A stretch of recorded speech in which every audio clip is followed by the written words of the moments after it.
For every good signing a club makes, there's bound to be a few that don't work out. And Man United have certainly had their fair share of those, especially since the end of their golden age under Sir Alex Ferguson. Here are just some of the Red Devils' worst signings since Fergie.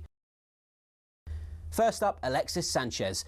Sanchez joined United from Arsenal back in 2018 and became the highest paid player in the Prem. He'd averaged almost 1 goal every 2 games for the Gunners, but in his 45 games for Man United, he only managed 5 goals. Not what you want from a star striker. Next up, Radamel Falcao. He earned himself the nickname the Tiger for his sheer efficiency and the way he used to pounce upon the mistakes of defenders. But at Man United, he was way more pussycat than Tiger, to be honest. All he managed in 29 Man United games was 4 goals. Moving on, things couldn't have gone much worse for Jadon Sancho at Man United. Yeah, it would have been hard to outdo his Borussia Dortmund form, but 12 goals in 83 games is not great. Things got worse after a public fallout with manager Erik ten Hag. Sancho said he was being made a scapegoat. Ten Hag said there'd been a discipline issue. It all ended up with Sancho going back to Germany. Next, Erik ten Hag probably thought he was being smart in sticking to what he knew when he signed Antony from his former club Ajax. But the £86 million Brazilian hasn't really been able to hack it in the Prem. Chances are Antony's Man United days are numbered. Next, the curse of the Man United number 7 shirt. Not an easy act following Ronaldo, Cantona, Beckham and George Best, but Memphis Depay was another striker who was apparently allergic to scoring for United. He scored just 7 in 53 appearances, a huge letdown since he'd helped PSV win the Dutch league just a season before joining. Last one, Angel Di Maria was set to be United's landmark signing when he joined in 2014, but 1 season later he was already on his way out. 4 goals in 32 games was just not good enough, given he'd broken the British record transfer fee when he signed. And those are just a few examples. To be honest, the list could go on and on. Unfortunately, that's probably why Man United haven't won the Prem for a while, and why it might take a few more years before they're in contention again.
Good morning, this is talkSPORT Breakfast with Donald Clark. Build your own car deal online or with a few clicks. They make buying your next car easy. 4 minutes past 6 on a belter of a Monday morning, June the 30th.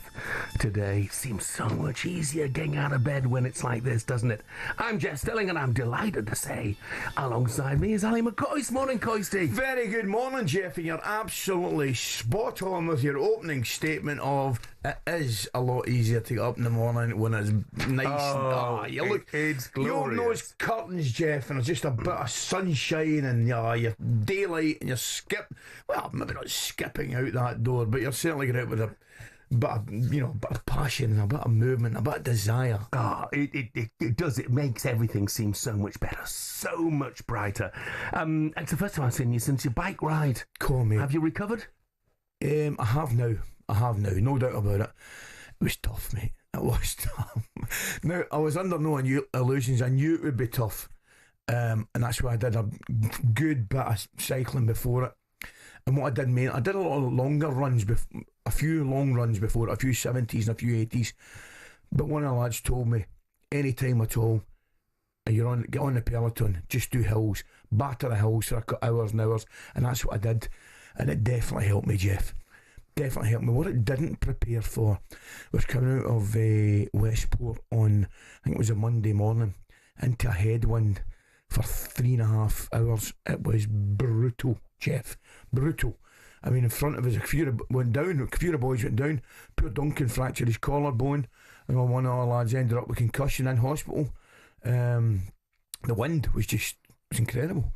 But apart from that, I mean, it was brilliant. Must have been pretty hot at times, wasn't it, as well? The last 2 days. Yeah. The last 2 days, just in time for the hills at Wicklow. The heat came. Jeff, you want to see some of those hills at Wicklow? Honest to God. I mean, I was setting up base camp in them. It was ridiculous. It was ridiculous. Honestly. Do you know what I mean? I just, there's no. I found out the worst thing in the world is the last couple of weeks. It's a false summit. See, when you're cycling, mate, well, good, I've only got a couple of high yards to go, and then you get to the top and you see another hill beyond it. Oh, no. But anyway, brilliant people. It was just fantastic. And on Sunday we went to, stopped off at Ballymena Rugby Club. That was the first place. Willie John McBride was there, came in to say hello. It was all that kind of stuff, and he was in brilliant form. Then down to Westport, Galway. Where else? Waterford was fantastic. Beautiful. Oh, stunning. And the people were great. And then, as I say, we'd Wicklow and then into Dublin on the Friday, which was as beautiful as it was brutal. It's a wonderful cause, mate, but I bet you were delighted when it was over. I was ecstatic. I was absolutely ecstatic. Honestly, God, for a bit. The next week after, I was walking as low as 2 hairs on my backside tied together, man. Yeah. It was unbelievable. I was walking like John. I could have walked on the back of a horse. I was like John Wayne for about 10 days. But great fun, a lot of money raised, and I'm not going to be answering the phone to Kenny Logan for the next year and a half in case he's got any other ideas. Look, just quickly, event of the weekend, Glastonbury. Yes. And what a performance. Charlie XCX, hey? What about that? He told you to wind me up.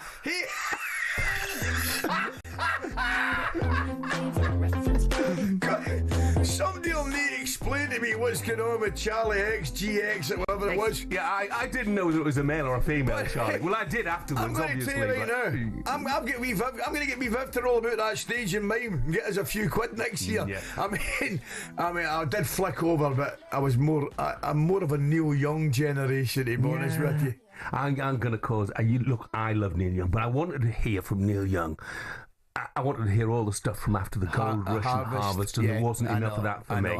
The star of the show. Star of the show by a million miles from what I saw, and didn't see much, was Rod. By a mile? I mean, I just thought it was incredible. Everyone of every age, of every sex, of every race, knew every word of every song, and that was what it was about. Sat and watched him. He was different class. He really was. I thought he was absolutely amazing. Brought on Ronnie Wood, Lulu. Yeah, Mick Hucknall. The girls were great. The fiddle was. I just thought the drummer, the band, everything about it. I just thought he was top class. You know, I was wondering when I was sitting there watching him, and I thought, by the way, the suits, they were rascals as well, weren't they? Absolute rascals. I was just thinking, we will probably never again see the likes of Rod Stewart. No. You know, I can't see. And I would put in that category Elton John, Billy Joel. But I don't see anybody like that's going to come through and is going to be a megastar in that sense who appeals to every age. I'm with you. Have we got anybody really coming through? I mean, you look at some of the guys of longevity, the ones you've mentioned there, the Stones as well, the Who. Just guys have, been there for 40, 50 years.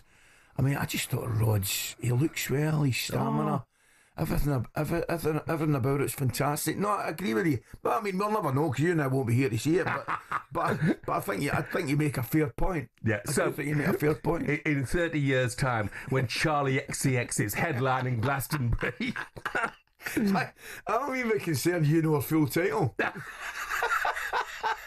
I mean, I turned over And she, what was she doing? She was rolling about the stairs. That's the act, I think. Oh, well, there you are. To be fair, maybe my boys were watching up the stairs in their bedrooms. Probably were, but I was downstairs and a bit of Neil Young. And I agree with you. I thought Neil Young was good. I enjoyed Neil Young's band.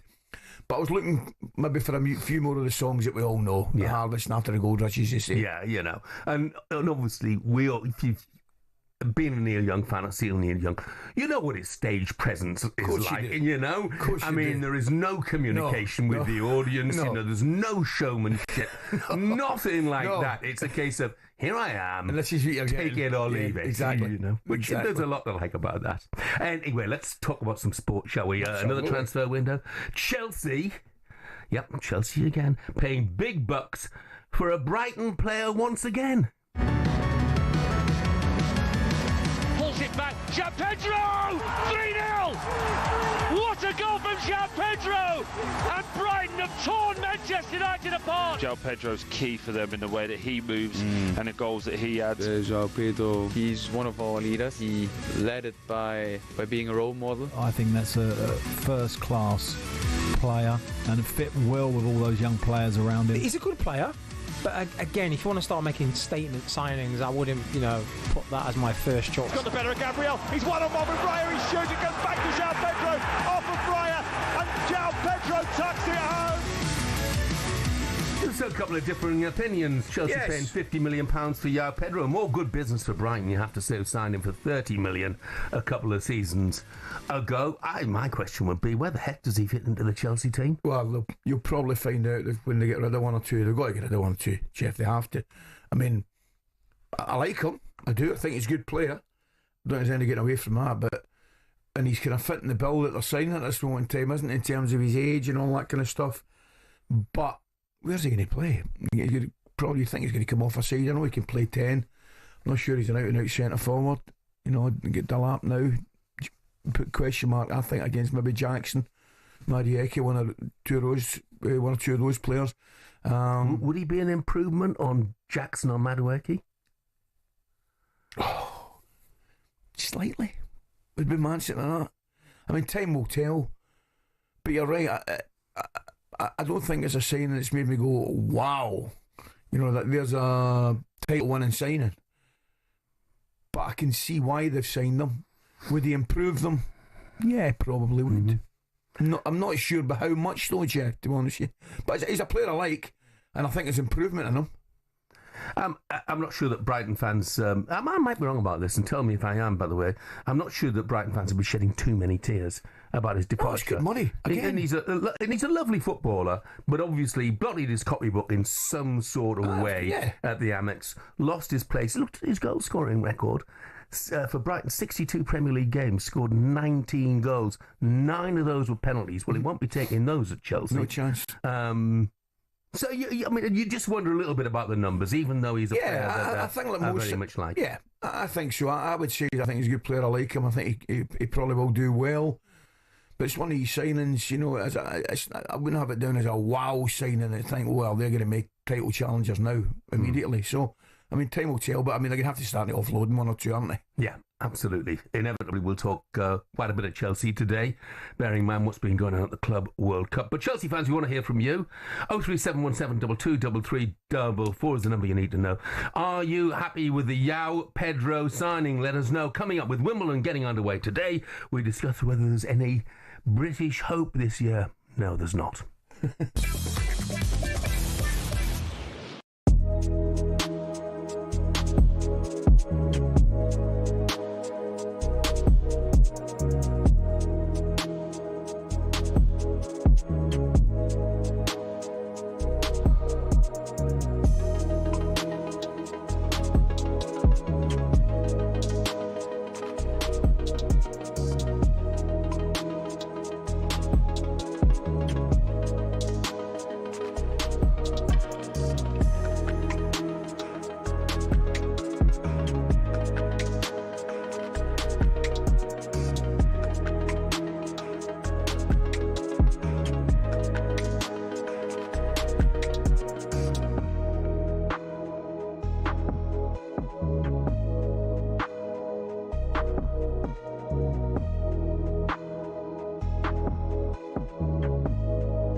Good morning to you. It is 6:17, Monday the 30th of June. This is talkSPORT Breakfast. I'm Jeff Stelling. With me is Ally McCoist, and I've got a sort of smile in my voice because the next story hits very close to home. And with me. Yeah. It's in the Sun this morning. The headline is No Clean Kid Break. 8 in 10 parents of Gen Zers say their kids come home with washing, take showers, leave doors open and lights on. The new generation rely on creature comforts at their parents' houses long after they move out. And the top pet peeves of the parents were revealed with charging phones, leaving lights on and taking showers. Top of that list. Now, I'm not gonna name names, but my middle son Matthew was home at the weekend, and he'll be up now because he's a teacher. So morning, Matt. And he'll be having a shower with charging his mobile phone, probably. Yeah, I don't mind him charging his mobile phone. No. And I would say one thing: when we talk about bringing home washing, and my wife will be listening now, so I've probably got to be really careful here. I think that secretly, they enjoy it. She welcomes the boys bringing home washing. That's that. Yeah, you and I are thinking that's kind of warped, but I bet there's a lot of the girls out there understand that, because there's probably a real reluctance to let the kids go. That's what we're going through right now. We fellas had his first year at university. Excuse me, Jeff. And he stayed in the house.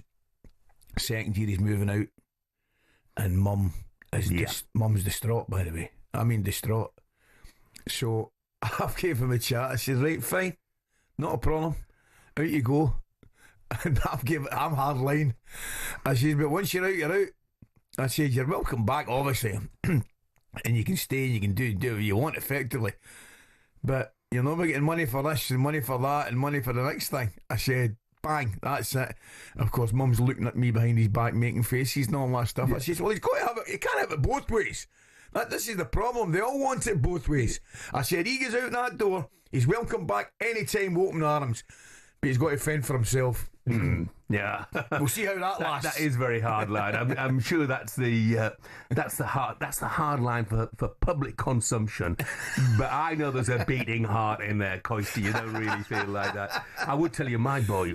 I mean, again, this is Matt, middle son, and not Robbie, but Matt.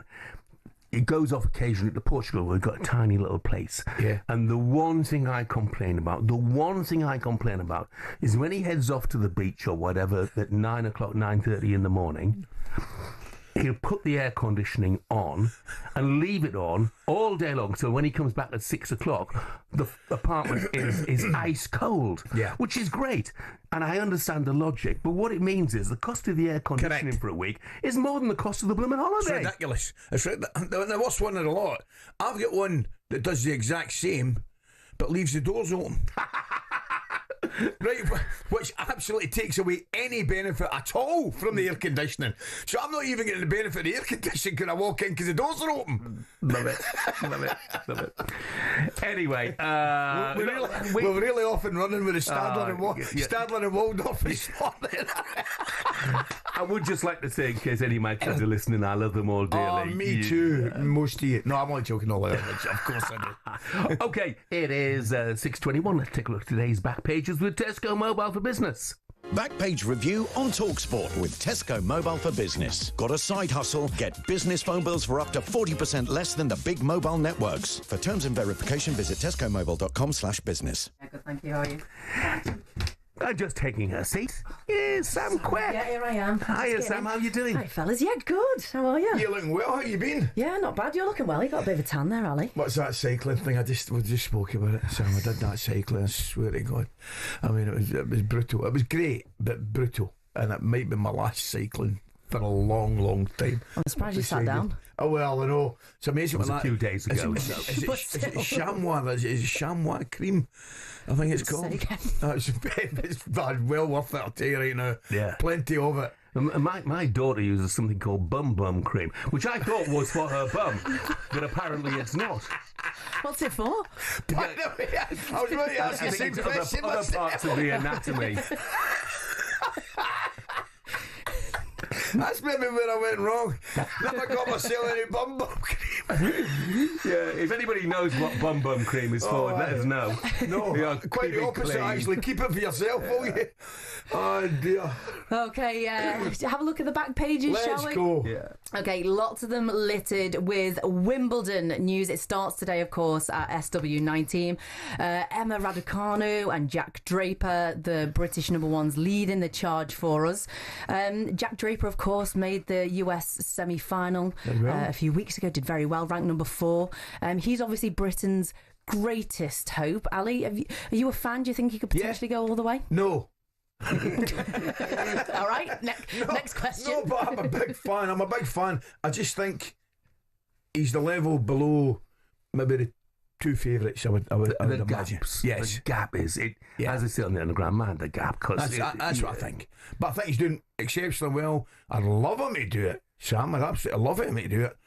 But I just think there's a gap there. Yeah. Do you know what? He is 150 to 1 on to win his first round match tomorrow. 151. 150 to 1 on. I mean, that's a very British market for you, I think, that's what because happens. I think the guy's playing like world number 38. He's not a no-hoper or anything like that. So yeah, I think, as you say, it's someone we can support and hopefully get 100%. us through to the bit of longevity in the tournament, which will be nice. And is Emma not playing a Welsh girl? Have I got that mixed up? Yeah, she's playing a teammate today.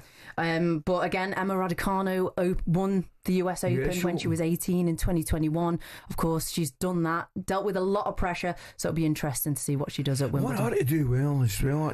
You just wanted to get back seemingly playing a wee smile on her face. Yeah. Sam, I don't know, she's kind of trouble with coaches and trainers. She's never, I mean, she's fantastic winning that tournament. I mean, that was absolutely out of this world.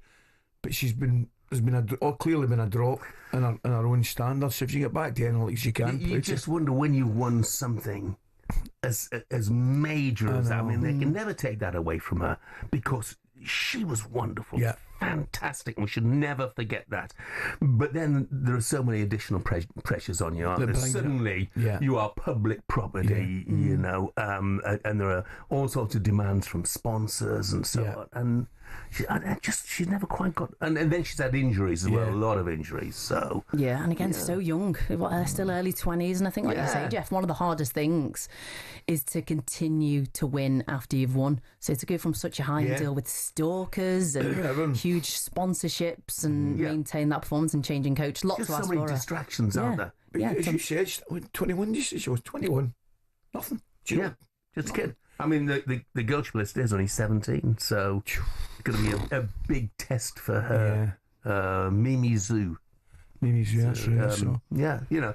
But look, wish all the Brits well. For me, I mean, in the men's event, Alcaraz. That's what it's just got to be a red hot. That's what you can't look past him, can you? No, he plays today. I think he plays today as well. I think he's on at 2 o'clock. Yeah, he's opening 10 o'clock. That's right. I'm going to go. I'm actually going, are you? down now. Yeah, I'm going down to watch it. I can tell how much you're looking forward to it. I haven't been. My motivation at 5:30 this morning isn't what it should be, listeners. Okay, that's what he's digging me out for. But I haven't been to Wimbledon. This is a story you'll enjoy. I haven't been to Wimbledon since I took on John Parrott in a Question of Sport trailer. I'm laughing. I remember Big JP with the setup. We're playing on one of the courts as a trailer for Question of Sport. And Big JP, snooker player, as you know, not the most mobile. If I lobbed him once, I lobbed him 100 times. I could see this big shape turning around, running back to the court. Oh, happy days, great days. But it's a great place, wonderful place. I used to cover it for the BBC, and for me, the first week there is the best week. If you're going along, the first week is you go around the outside courts, and you know you're as close to the player as we are sitting here in this tiny little studio. And if the game you're watching's no good, you move on to the next court. It's just fantastic. Are you getting to go this time round? No, I haven't been for a few years now. I was spoilt by going year after year after year, you know. And now I'm too old, I'm too fat, and I'm too lazy. Oh, behave. Well, I've never been. I'm still to tick it off. So when I was called call if I need any advice, Jeff. Exactly. Okay, elsewhere on the back of the pages of the papers, Manchester City ready to sell James McAtee. What a tournament he had. Captain, Brilliant. lifting that trophy. 5 German giants are fighting over the £25 million McAtee. RB Leipzig, Frankfurt and Stuttgart have officially registered their interest. The question is it the right decision for Man City to let him go? I mean, last season, 7 goals in 27 appearances under Pep. Clearly a talented player and a leader as well. Listen, I'll be honest, I wasn't sure he'd get 27 appearances, to be honest with you. I think that's fair play. I think he's had a great tournament, obviously culminating in lifting the trophy. I think he's a little bit, dare I say it, I think, and I'm contradicting myself here because he did play 27 games. I think he's a wee bit like Harvey Elliott. I think they may have to move to get regular top first team action. I mean, Harvey Elliott's another one. He had a fantastic tournament. I really like him, but I've just signed Wirtz. Is he going to play every week? I'm not so sure. I'd love to see, but first thing I'd say is I'd love to see both of them stay and play. I love Harvey Elliott as a Liverpool fan, and he's a Liverpool fan. Brilliant. His stats and coming on. He's got to move, though, hasn't he? He's got to. I think he'd thrive in like a Brighton on the bench, or a Villa or somewhere like that. And can you imagine the player he would then go on to be even more so with regular pitch time, that backing, the confidence of actually your manager saying, yeah, you're starting again this week. Do you know what I think as well, though? I think a lot of them, particularly some of the younger ones nowadays that maybe aren't playing them, they'll look to guys like, well, they'll look to certainly Kane over in Germany, but they'll look to McTominay and Gilmore and think, well, they've had a bit of that and it's been successful. A lot of those under 21 players are playing abroad at the moment. And by the way, as far as Man City are concerned, I've just got a 2-word warning for them. Cole Palmer. I know. You know, I mean, look what he's gone on to achieve, and maybe James McAtee will do the same. Look, I am relieved to say I've got an anonymous text here saying bum cream is for the face. Phew, thank goodness for that. Soft as a baby's bum. Sam, thanks very much indeed. I've seen some of the faces it goes on. Stop it. Thanks, Sam. That was a look at today's back pages with Tesco Mobile for Business. Backpage review on talkSPORT with Tesco Mobile for Business. Got a side hustle? Get business phone bills for up to 40% less than the big mobile networks. For terms and verification, visit tescomobile.com/business.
Football fans all have stadiums we love, but do any of us have a pitch we love?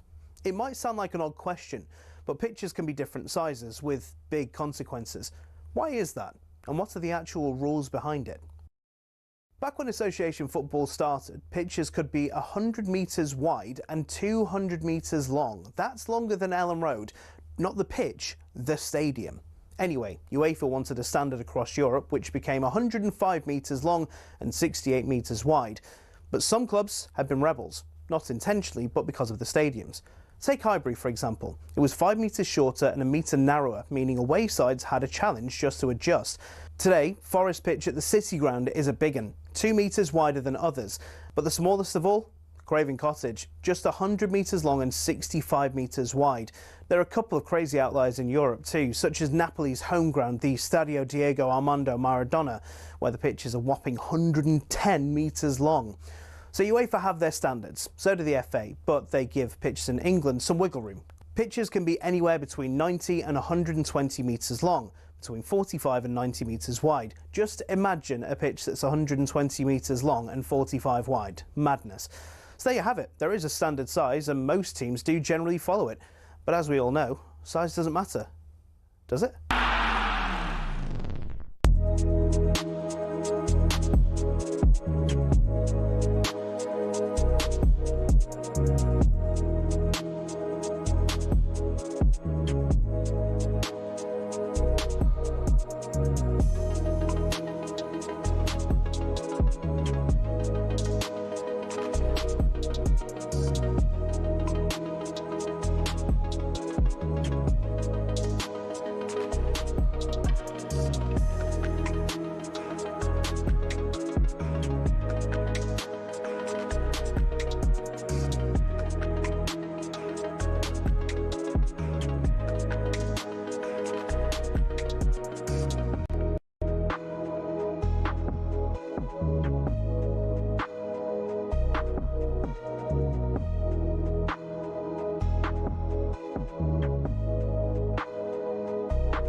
Good morning, almost 6:35. This is talkSPORT Breakfast with Arnold Clark. Get the UK's best used car deals guaranteed. I'm Jeff Stelling. Ally McCoist is with me. Now, at this point of the programme, we were going to talk about the Club World Cup, but there's been a weather warning, so we're going to put that back 2 hours, and we'll discuss it at about 8:35. Is that okay? I'm cool. Are you happy to wait? I'm cool. Well, I'm watching it just now, actually. I'm catching up just now, but you're right, I'm happy to wait. Chelsea, of course, they kicked off their last 16 tie against Benfica at 9 o'clock on Saturday evening. The game finished just before 1 in the morning after yet another long weather delay at that Club World Cup. Needless to say, Enzo Maresca was fuming. I think for me personally, it's not football. It's already 7, 8, 9 games that they suspended here. I think it's a joke, to be honest. It's not football. It's not for us. You cannot be inside because you don't know what you have to say. It's completely, for me, it's completely something new, but I struggle to understand. I can understand that for security reason, you have to suspend the game, but if you suspend the 7, 8 games, that means that probably is not the right place to do this competition. Jurgen Klopp's had his say as well. He said the Club World Cup is the worst idea ever implemented in football. So no sitting on the fence there. I'm not sure I go that far, but he's certainly against it. Jeff, I'm be brutally honest with you, mate. I haven't watched it. I mean, I know I've been busy and I've been away cycling and all that stuff and been here, there and everywhere. I've caught my, and I'll be honest with you, my boys are watching it. Particularly younger one, he keeps me up to speed with everything, and I watch it now. I watched the highlights of the Chelsea game, and I watched Harry Kane's goals last night, and I'm probably a little bit embarrassed to say now it's got to the quarter-final stage, semi to last 16 quarter-finals. I will take an interest, but I didn't have any interest. Seemingly there was a million empty seats of people that agreed with me. Yeah. So you'll take an interest. So Man City play Al Hilal at 2 a.m. tomorrow morning. You'll be up for that, will you? No, I won't be. I'll take an interest in the result in that one. Look, I mean, it's been a lot of things, hasn't it? You talk about the weather, the times of the kick-offs. I mean, I don't care what anybody says. It does affect your interest. Yeah, of course it does. Look, let's get more on this with the man who's out in the States for us this morning. It's a very good morning to talkSPORT's Ben Jacobs. Good morning, Ben. Good morning, Ben. Good morning. How are you guys? Yeah, good for him, mate. Look, Ben, I mean, this was presented in some respects as a sort of dry run for the World Cup, wasn't it? And here we have players playing in 100-degree heat, interminable delays for the weather, poor pitches, poor crowds, the Players' Union condemning it. Who thought this was a good idea, apart from Gianni Infantino and Kave Solikov at Sky? Well, it definitely hasn't been a dry run, a wet run perhaps. I was in the game in Charlotte, and start to finish for those involved, that was nearly 10 hours if you think about when you get in the stadium first, the game, and then of course all of your reporting afterwards. Now I'm in Orlando, and the key thing is that's a 9 o'clock game, as you referenced. So if there are thunderstorms this evening, we might be all the way through the night. In answer to your question, I think FIFA will see this as a dress rehearsal for the World Cup, and therefore some of it is learnings. And in addition to that, not all of the stadiums that have either had low attendances or weather issues are actually World Cup venues. And the expectation is that fans will come en masse for the beginning of the tournament. So FIFA's argument is that it will grow on you as it goes along. I think we're at that point where it's getting a lot of scrutiny, and rightly so. Jurgen Klopp made some valid points. Even Pep Guardiola didn't agree. But maybe when we get to the knockout stage or those semi-finals, people will start to say, actually, it had a big finish. It could be an all-English semi-final, Chelsea-Man City. Then you could get PSG against Real Madrid. And all of that's in one place. It's all in New Jersey. It's a 10-day finale. FIFA will point not to the empty seats, but the aggregate attendances, and say the average attendance is in and around 40,000. But a lot of what you've said is valid. And because this is the first tournament, there's 4 years to get it right. Otherwise, the criticism in that 4 years is only going to grow. Well, I think I can accept what you're saying there, Ben, because I'm probably one of the people you're talking about not having a lot of interest in the tournament. Now I'm having a little bit of an interest in the tournament. I don't know what it makes me or says about me, but that's where I am. And, well, having watched it, particularly the last couple of days, people that seem to be enjoying the tournament and taking it seriously, you look at the reaction. I always look at the reaction of people that score goals. I mean, Harry Kane scored 2 absolute belters last night against Flamengo, but also the Chelsea players' reaction. I think the sending off obviously helped them, but the Chelsea players' reaction in the game against Benfica, which was eventually finished, I mean, they're clearly taking it seriously. Yeah, it means something financially. If Chelsea, for example, are to defeat Esteval, Willian and Palmeiras, there's £15 million at stake. If you think about what they've earned already, that's 40-odd million pounds, participation money, prize money. So if they do go through, that's 55 so far. That pays for either Jamie Gittins or João Pedro. With Manchester City, it's a bit different because Pep Guardiola said this isn't game 60 of a long old season. It's game 1 of next campaign, whereas Chelsea are very much billing this as the end of last season. And there's definitely a freshness and a desire for Manchester City to make a statement and kind of wipe the slate clean. And this is why I think as we get more intense and the money gets even bigger, it will pick up. But what's sort of paradoxical is if you get those 2 games I reference, everyone will say, wow, that's like a mini Champions League. But if you also get that games, then you've gone through a long old process where a series of Al Ahly's, Al Hilal's, Inter Miami's, Seattle Sounders, even the Brazilian teams, they've been there, they've gone, and again, it all just comes back to UEFA again. And I think the danger of that, however entertaining, is if it all comes back to UEFA again, UEFA, the big powerhouse in all of this, may say, well, why are we playing all of these games just to, again, have 4 UEFA teams in the semi-finals, however entertaining that is to the world football audience. And Ben, look, I hate to be the harbinger of doom and gloom, but people who listen to this show regularly, No, that's what I do. So look, going back to the weather delays, the World Cup is there next season, and I completely take the point that, you know, some of the grounds that they're going to be played at are enclosed, they've got roofs on and things, they won't be affected by the weather. But what if a big game in the World Cup is affected by a weather delay? You know, what is the cut-off point? How long do they wait to restart it? What's the contingency plan if they can't restart it?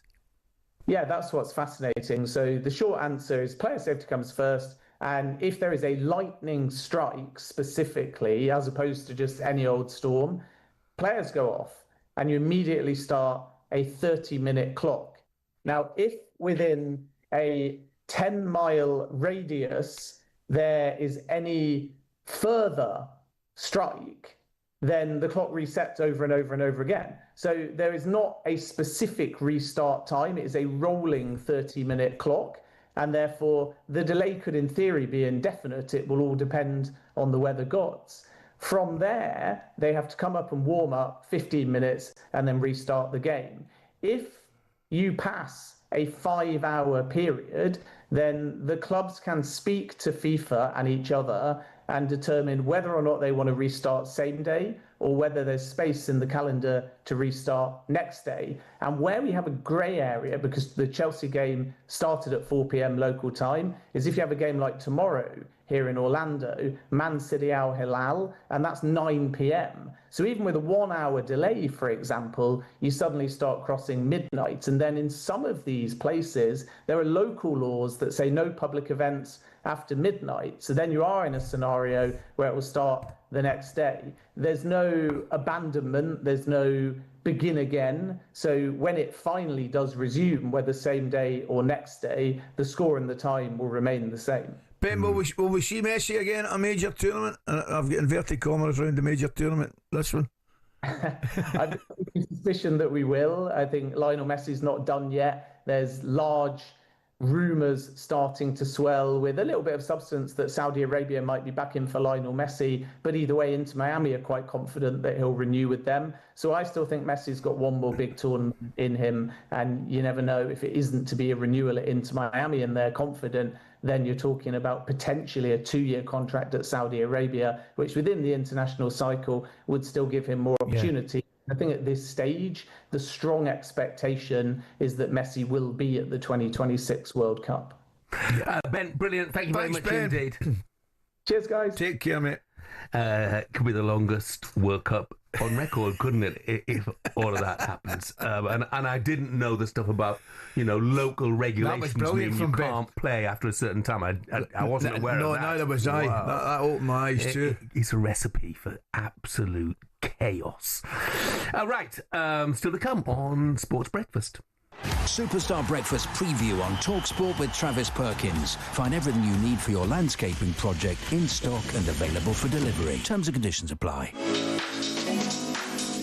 Yes, we'll be crossing live to the Wimbledon queue as the punters make their way in for day one, and we are right across the hottest stories down at Wimbledon. We will find out just how angry they are that avocados have been replaced by peas for the duration of the 2 weeks. We're built up to it all with a 1976 French Open champion and someone else who's had the job of keeping Ali in check in the past, former Question of Sport presenter Sue Barker. Brilliant. And that was our look ahead with Travis Perkins. Superstar Breakfast preview on talkSPORT with Travis Perkins. Join the club and get low trade prices. Find out more at travisperkins.co.uk or download the app.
morning, 6:49. This is talkSPORT Breakfast. I'm Jeff Stelling Ally McCoist. He's with me today. Some of the headlines. Chelsea not holding back in this summer's transfer window. They've raided Chelsea on Sea, otherwise known as Brighton, once again, agreeing a deal with João Pedro, reportedly worth more than £50 million. Lando Norris has closed the gap at the top of the F1 Championship to just 15 points, beating teammate Oscar Piastri, current World Championship leader, of course, yesterday in the Austrian Grand Prix. And after their blockbuster first fight, Chris Eubank and Conor Benn have agreed a rematch on September the 20th this year in London. talkSPORT's boxing correspondent Gareth A. Davis is not thrilled by the news. I said after the first fight, I felt that it should be one and done, because the finessing of this fight, the important thing is the weight cut for Chris Eubank Jr. Obviously, he's up in front of the board. Yeah, I was going to mention that. In the boilers. Yeah, he's up in front of the board this month, or in July, for the fact that he was in a sauna suit. And he put a video out about it.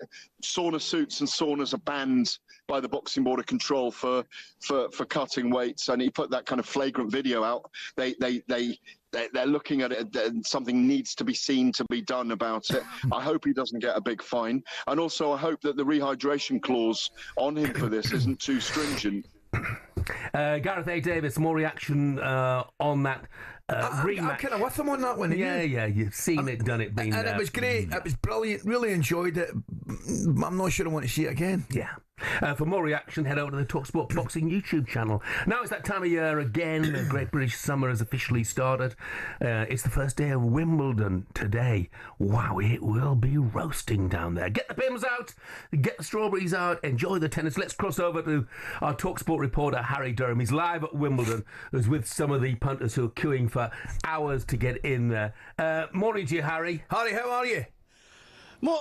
Morning, boys. How are we doing? Tell you what, it is absolutely roasting down there. 19 degrees already, and it's not even 7 a.m. The queue has already started. It started hours ago. People, if we can just pan the camera around, walking all the way around the park here to reach the entrance. There's been a lot of talk on the ground, obviously. No avocados, which is mental in the garden peas situation. With me being an Englishman, I mean, garden peas is good on a roast dinner, right? But avocado, you just want that, don't you? Are you checking people's garden peas? Don't really taste of anything. Are you checking people's bags, Harry? I mean, is anybody smuggling avocados in? Harry, I've got to say as well, she's back Jeff up here. I would expect a little bit of trouble later on there. Can we just forget about the avocado. We've got Bjorn Borg just walked in next to the ice cream van there as well, and John McEnroe. All the stars are here in SW19 at the moment. Let's speak to Zach quickly, that's come from over the pond to be here today. Zach, tell us about your story. When did you arrive here in Wimbledon? Yeah, how are you? I got here Saturday morning. I took a flight from New York City, so I've been here since Saturday, 2 nights here, and I'm only here to see one person, and that one person is Coco Gauff. Coco, look at that American flag there as well. It's like something out of a Bruce Springsteen song. It's that beautiful. Listen, mate, your tent's just over there. You're 18 years old and you've been by yourself. Have you made any friends or not? Yes, I have some lovely people over here watching me and taking care of me. This is my first time out of the country, and I said, let's come. Why not come to Wimbledon? First time out of the United States? Yes, it is. Wow. And what better country to come to than England, especially with this weather. Last week, quickly, because we've got to throw back to the guys. What do you make of no avocado? Garden peas. Do you have that over in the States? I think we do. Yes, we do. So I was excited to try it, but I guess I'm going to have to stick to strawberries and cream this time. Oh, strawberries and cream, baby. Come on. Tell you what, if you go to Marks and Spencer's, pick yourself up one of those sandwiches as well. It will change your life. I'll tell you that. Boys, factor 50 on, headband on, sweatband on. Let's do a little sort of pan down for the rest of the outfit, all right? May not be white shoes, but I need to get some trainers on at the same time. Racket microphone, done. People queuing up here, ready. Let's get more people on the breakfast show. Back to you, boys. Enjoy the sunshine, all right? Harry, the men in the white coats are coming to take you away, son. I'll tell you right now. No expense spared on the way that microphone's being taped under the tennis racket, is there? We should reassure that young American man there that not every Englishman is like Harry Durham. I'm just shocked to know what avocados are in America. That was a startling one for me there. Yeah. But tell you what, though, it was busy, wasn't it? It was this time, but people are desperate to get in, you know, and it's wonderful. Sam, I don't know whether you're a big Wimbledon fan or not. I mean, the big question always is, how many strawberries do you get in a portion and how much do they cost? It's a question. To be honest, I've got the round number. I think you get 10 in a portion. 10? Guess how many are eaten over the duration of Wimbledon? I can go for weight or number. What would you like? What would you like? I'm on a guess at number. All right, go for a number. Number of strawberries. Do you know where they're from? First of all, the Kent, grade 1. Right. Well, I'm going to tell you right now. I had the best strawberries I have ever had in my life in Wexford. Coming out of Wexford, we stopped for a cup of coffee, and the strawberries. And somebody told me they go there as well. The Wexford strawberries go to Wimbledon. I'm not winding you up. Best strawberries I've ever had in my life. They go for the strawberries, not the tennis. They were magnificent. So I'm going to have a guess. Many days, 2 weeks. Oh dear me, a few thousand a day. You talk individuals, you talk about boxes. Don't look at my notes. I'm not looking at notes. Yeah, in the millions. Definitely more than a few thousand a day. I'm going for 18,476,211. Jeff? Well, I'll go for the same, but I'll go for 210 on the end. Way off. Yeah. 1.92, not your 18 million. 1.92 yeah. million, which is the equivalent of 50 tons worth of strawberries, which is the equivalent of 25 Range Rovers. Wow. In So weight. Coisty, I was closest. And then also queues, obviously all them people in the queue. On a daily average, there's 400 to 500 people camping overnight in a queue, and it's great in this weather.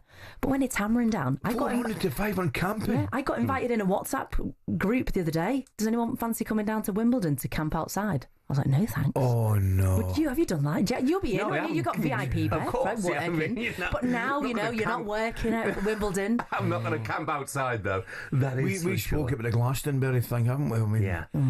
I know I'm getting that age as well. I love the music, but I'm not sure I fancy the camp now. Well, Glastonbury's got away from that maybe a bit too much in some people's minds, hasn't it? Because now you've got yurts and things like that, you know, and people, celebrities, helicoptered in, back and forwards, you know? Yeah. Another quick one for you. Guess how many balls in the thousands? Go on, round number. Oh, that's a great guess as well. Change them every second. We'll go for... Renewed every 9 games. There you are. I knew it was a kind of set and a half, roughly. I knew Throw as a number. I'm going to go for 14,211. I like it, 211. Okay, Jeff? 14,212. You sure you don't want to get the other way? No. Yes, I'm back. 66,000 balls. Yay! You're not back, Coisty. There you go. 66,000. And they have to be stored at 20 degrees to get the best performance. How many times have you heard them ask for new balls? New balls, please. Yeah. So many times.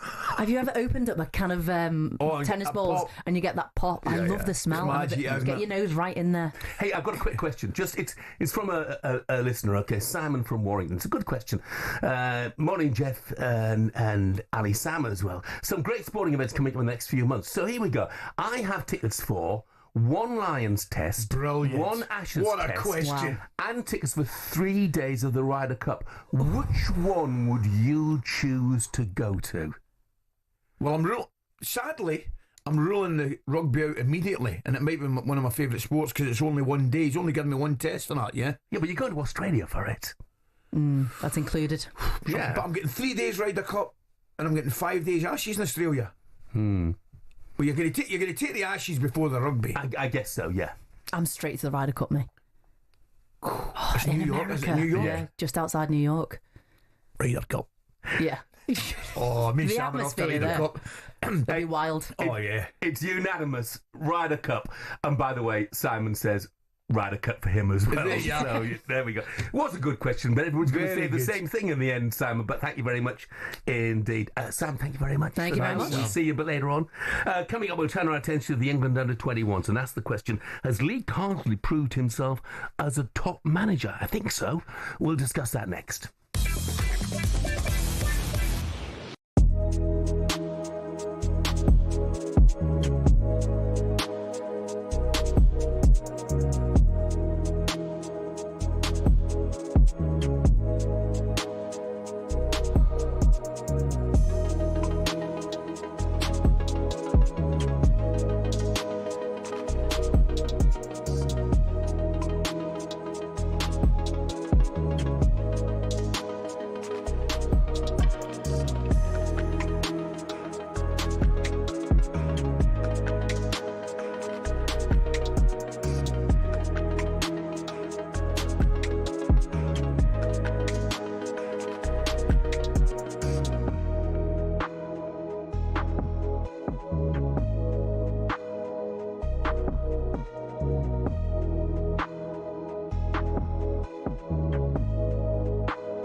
What football ground are you thinking of when someone says this? Really tough place to go. Difficult place to go. Such a tough place to go. It's a tough place to go at the moment. It was a really difficult place to go, always. But what are the toughest places to go, really? We've scoured the planet to find out. Forget a cold, wet Tuesday night in Stoke. Try playing in a blizzard 220 miles inside the Arctic Circle at the world's northernmost professional club.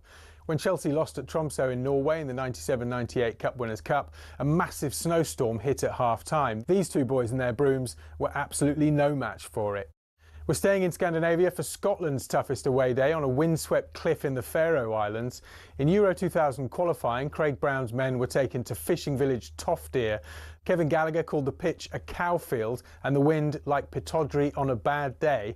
The Faroe Islands part-timers equalised in stoppage time, leading to these absolute scenes, and still one of Scotland's most embarrassing results.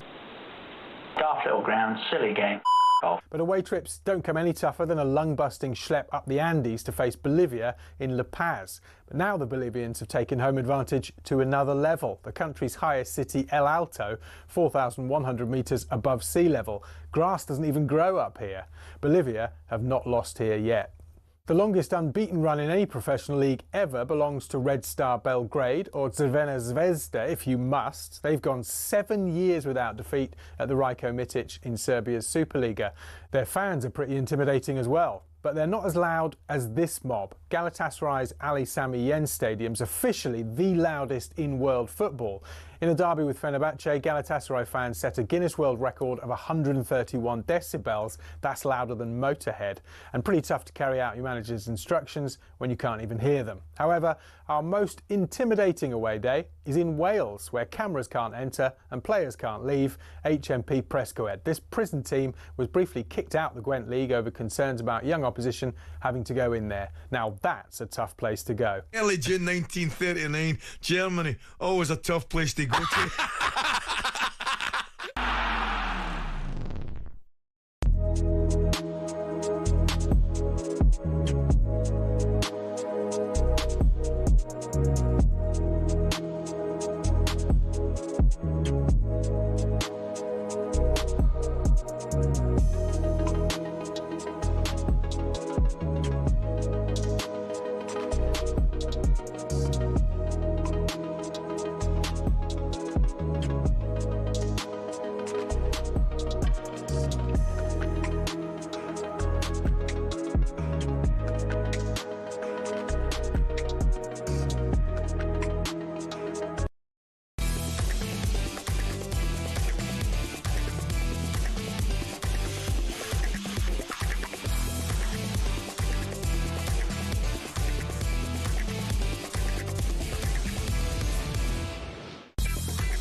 Good morning, it is 4 minutes past 7 o'clock, a glorious June morning it is. This is talkSPORT Breakfast with the Arnold Clark app. Buy a car and opt into Arnold Clark Rewards to enjoy access to great giveaways and everyday perks. I'm Jeff Stelling. Ally McCoist is with me on the way this morning. We'll talk to former Lion Will Greenwood about the Lions' opening performance in Australia. We'll also continue the build-up to Wimbledon, which of course gets underway today, with Ali's former quizmaster, as well as being the 1976 French Open champion Sue Barker. And speaking of quizzes, Ali makes his long-awaited return in Simply the Best at 8:45. I bet you can't wait, can you, Coisty? Cannot wait. I'm salivating at the prospect. But before all that, England are under-21 champions of Europe again. No nation has ever won back-to-back under-21 European championships. And it'll drop to Elliott in the area, and he's rolled it in! No one can stop this player. Elliott with a delightful dink up the middle, and James McAtee, the England captain, is clear. Can he poke it into the path of Hutchinson in the area? He does! Hutchinson! 2-0 to England! 2-0, and we have to say, it's been coming. Naval dribbles down the left and then checks back onto his left foot away from Stansfield, and the header is in! Germany have got one back. It's Viper. One goal, momentum changes. England just need to keep focused. Naval onto the right foot. Oh, what a wonderful goal! Into the top corner. It is a Germany equaliser. What a final in the under-21 Euros on talkSPORT. Drop to Naval. He's hit the bar! Fire the deflection! Germany nearly win it. Extra time is looming. Back to Morton, who delivers a great cross. Header in! John Rowe! Unbelievable start to the extra time. It is history for England's under-21s. A fourth European Championship title. England's young guns are kings of Europe again. The ticker tape goes off. McAtee hoists the trophy high up into the air. It was a great game, and the viewing figures, by the way, fantastic as well. It was you're actually right. It was a great game. Watched it myself and thoroughly enjoyed it. No, it was smashing, and some of the names you might not have been too familiar with, but you will be now. I mean, including Johnny Rowe with that header 2 minutes after coming on, clinching the crowd. I think it was well deserved as well. I know Germany had a spell in the second half, but in the first half, England totally dominant. So. And I thought after the Germans got back to 2-2, England took a measure of control as well. Anyway, Rowe, the match winner, of course, he's confident England have a bright future. We're starting a new wave, we have so much talent in England, so it's only right that we utilise it to its fullest potential, and with the right head coach, with the right staff, with the right mindset, with the right people, we can accomplish anything. Well, let's take a look back on England's win over the Germans at the weekend with writer, broadcaster, host of the Sunday edition, Henry Winter, who was out in Bratislava for the final. Morning, Henry. Good morning, Henry. Morning, Jeff. Morning, Ali. How are we? Yeah, well, very good. I'll tell you what, Henry, what just Jeff and I just talking about it. Great final, good tournament, really enjoyed it. Honestly, throughout, I mean, it was actually to cover a tournament like that where there actually wasn't much cheating, there wasn't much involvement from VAR. I mean, it was like sort of going back a few years. I mean, it was good, as you say. The final. I mean, England have had finals when they've been 2-0 up against the Germans and got pegged back to 2-2, and then the manager had to make his rallying cry, and they came back in extra time, most famously. And do you know what? They're a really nice bunch of characters, as well as a very good bunch of players who are maximising their potential. Of course, everything now is about the next step up, how they play more for their clubs. Obviously, a player like Elliot Anderson was outstanding going into it and enhanced his reputation again. What now happens with Harvey Elliott? He probably needs to leave Liverpool with players like Szoboszlai ahead of him. So, look, loads of questions. But what I love about this under-21 generation, they keep taking on the questions, keep answering them, and keep powering forward. I think as well, Henry, I mean, we'll talk more about the players in a moment, but what about the achievement of Lee Carsley? Of course, had that caretaker spell in charge of the senior team. But he's come back. I'm not sure whether he needed to rebuild a reputation or not, but if he did, he's certainly done that. A really good point. Him and Ashley Cole as well. They're very much a sort of balance. You just see the two of them together. Ashley Cole, that sort of humility. I mean, you see, Lee Carsley with his players, the way he talks to them individually as well as collectively. There's a humility to the two of them. Just watching them in training, they go out there early. They're the ones putting the bibs and balls and cones out. There's no ego to them. So your point about Lee with the seniors, 5 games, he won. Obviously, the game he lost against Greece, he played without striker. He got a lot of criticism. Then Tuchel came in and everyone rightly said, look, Tuchel's an elite level coach, and I can understand why the FA went for him. But Lee Carsley, with what he's done, back-to-back Euros, the way he has done it, the way he's also, just talking to him out in Slovakia, the way he learnt from that experience, going through the furnace of media and public scrutiny with England, I think he learnt from that. And absolutely, he will be a contender when Tuchel leaves in the summer. It's an interesting one, Henry. I think you're right. I think they're a great pair. I mean, Ashley Cole as well. I don't think it'll be long time before we see him getting offered a coaching job somewhere full time. On to the players, mate. Harvey Elliott, great tournament. We're obviously looking at James McAtee. Jeff and I were talking about 6 o'clock this morning. I'm of the opinion both of them need to be playing at a regular basis, and it looks very much like I think they both have to leave their clubs. Is that fair?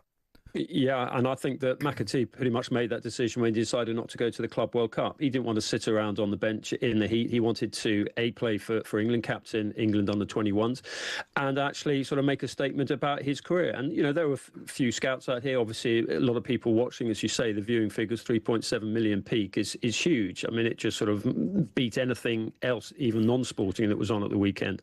So McAtee definitely. Elliott, I would say, needs to leave Liverpool well, I mean, with your technical eye, where does he go? Obviously, sort of Brighton.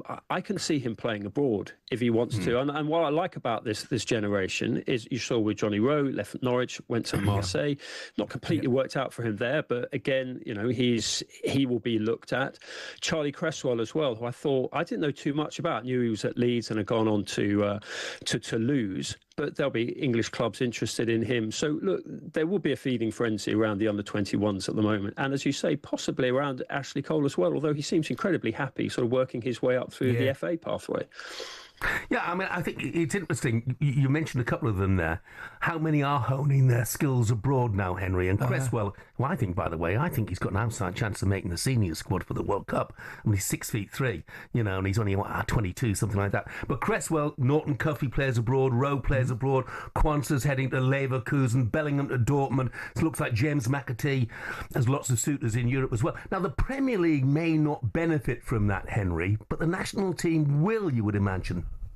It benefits on many levels. A, that they're getting more games. B, they're sort of developing as characters. All sort of, you know, the influences of leaving home, going abroad, having to sort of learn a new language, stepping into a dressing room, different cultures and everything. That absolutely develops them as people, which will develop them as players as well. As you say, Jarell Quansah, you know, that's probably quite a big call for him to leave Liverpool. He probably could have stayed there as like the sort of third choice centre back, but absolutely and you know, talking to them all, they all say, I want to be in the World Cup squad next summer. They can see this younger generation. You mentioned Jude Bellingham, other players who stepped up, you know, who are still eligible for the under-21s. You look at sort of Cole Palmer, Levi Colwill, players like that, Miles Lewis-Skelly, who's been accelerated through.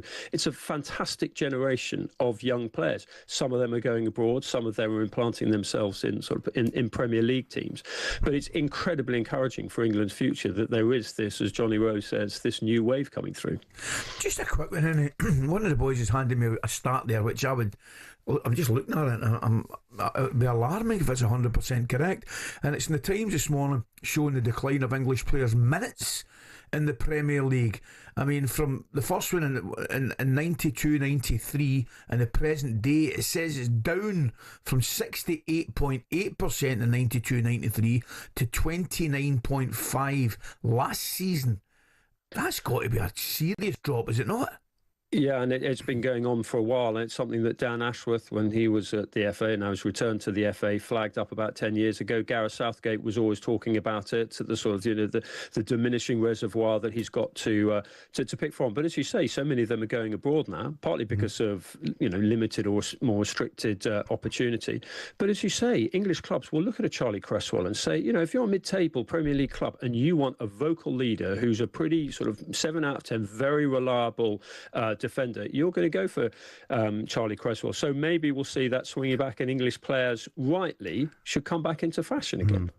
Henry, brilliant. Thanks very much for joining us. Thanks, have a good week, mate. Pleasure. Enjoy the strawberries. And the peas. By the way, another one will be in demand. I think, you know, plenty of Premier League clubs looking at now. Amari Hutchinson, of course, who I think I think is a Premier League player. Yeah. I don't think there's much doubt about that. Coming up, we'll turn our attention to F1, and with Silverstone up next is Lewis Hamilton finding a little bit of form. The right hand still a big gap to close, and that is next. The wait is finally over as the reunion of the century starts this weekend. We'll also be giving you the chance to win a pair of Oasis tickets in Manchester, July the 19th. That's right, Oasis Live 25 sold out, but talkSPORT can get you in, and that's not all. Alongside the tickets, we'll put you up for a night in the hotel and put $5,000 in your back pocket or your front pocket if you prefer, completely tax-free. Listen up for everything you need to know and how to enter. Alright, kid, you have to be over 18 to enter in the UK excluding Northern Ireland. For a chance to win a pair of tickets to the most electrifying rock and roll reunion of the century, a hotel stay and $5,000 spending money, all you gotta do is text the word Oasis to 83338 by Monday the 7th of July at 11 p.m. and you'll be entered into the draw to go supersonic this summer. Sorted. Right, here's all the legal stuff. Text costs £2 plus one standard network rate message. You've got to have the bill payer's permission or post your name and number to Oasis Prize Draw, PO Box 3190, Colchester, CO2 8GP, to arrive by 5 p.m. on the 10th of July. This is is a talkSPORT limited promotion run on talkSPORT, Talk and Virgin Radio UK stations. Full T's and C's at talksport.com.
Morning, 7:19 exactly. It's Monday the 30th of June. This is talkSPORT Breakfast. I'm Jeff Stelling Ally McCoist is with us. Make sure you check out that competition, by the way, if you are an Oasis fan. Just 4 days to go until the reunion of the century. Absolutely everybody desperate for tickets in Manchester, including Jamie O'Hara.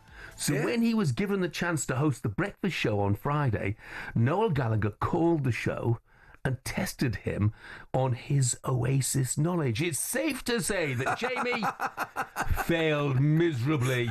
And to add insult to injury, Jason Cundy threw him under the bus. Today was gonna be the day, but they'll never throw it back to you. What is an actual Wonderwall? Oh my God. Come on, Jay. What do you mean, come on? Come on, mate. Come on, Jay. It's like one of the most famous songs in the world. I know it's famous, but... What is it? It's a wall, isn't it? No, earlier in the show, I don't know if you heard this, O'Hara, I asked O'Hara, who's his favourite, Noel or Liam? This is what he said. I love Oasis as well. You do love Oasis. It's a wounda. It's like who's your favourite, Noel or Liam? Who's your favourite? Liam now. Well, I've just texted Liam. Yeah, I was just like, Jamie O'Hara wants tickets for Wembley, and he's just said, "Who's Jamie O'Hara?" Oh, this is a massive stitch up here, boys. And I've got one last question. Oh, here we Who go. Are you? Who are you? Who are you? Fantastic. Brilliant. Oh, Jamie, he does lay himself open to it, doesn't he? Oh, he loves it. He absolutely loves it. Yeah. Great. What the heck is a Wonderwall? I don't know. No, not a clue. Is it not a crush? Is it not a first love or something? No, I might be miles off it. Is it somebody? Is it? Yeah, It's a movie. Movie. Oh, right. Well, I thought it was a first crush or something. I might be totally wrong. You know what? Doesn't matter. Doesn't matter. That's a great song. tune. Yeah, What a that's song. all that matters. Not the only one I may add. No, brilliant. I was thinking about great lineups for Glastonbury. You know, you look at the classics and There's a question. Yeah. Who would your top 3 Glastonbury picks be? Well, I'll tell you my number one straight away, top of my head. And I'm not sure how this will go down. I would have the Eagles. Yeah. See, I think that's a personal choice. Yeah. It's a personal choice. It really is. Who would yours be? Maybe be the Who. Yeah. I mean, obviously, Oasis would be right up there. Of course they would. Got to be right up Of course. Oasis, I mean, I've seen Oasis.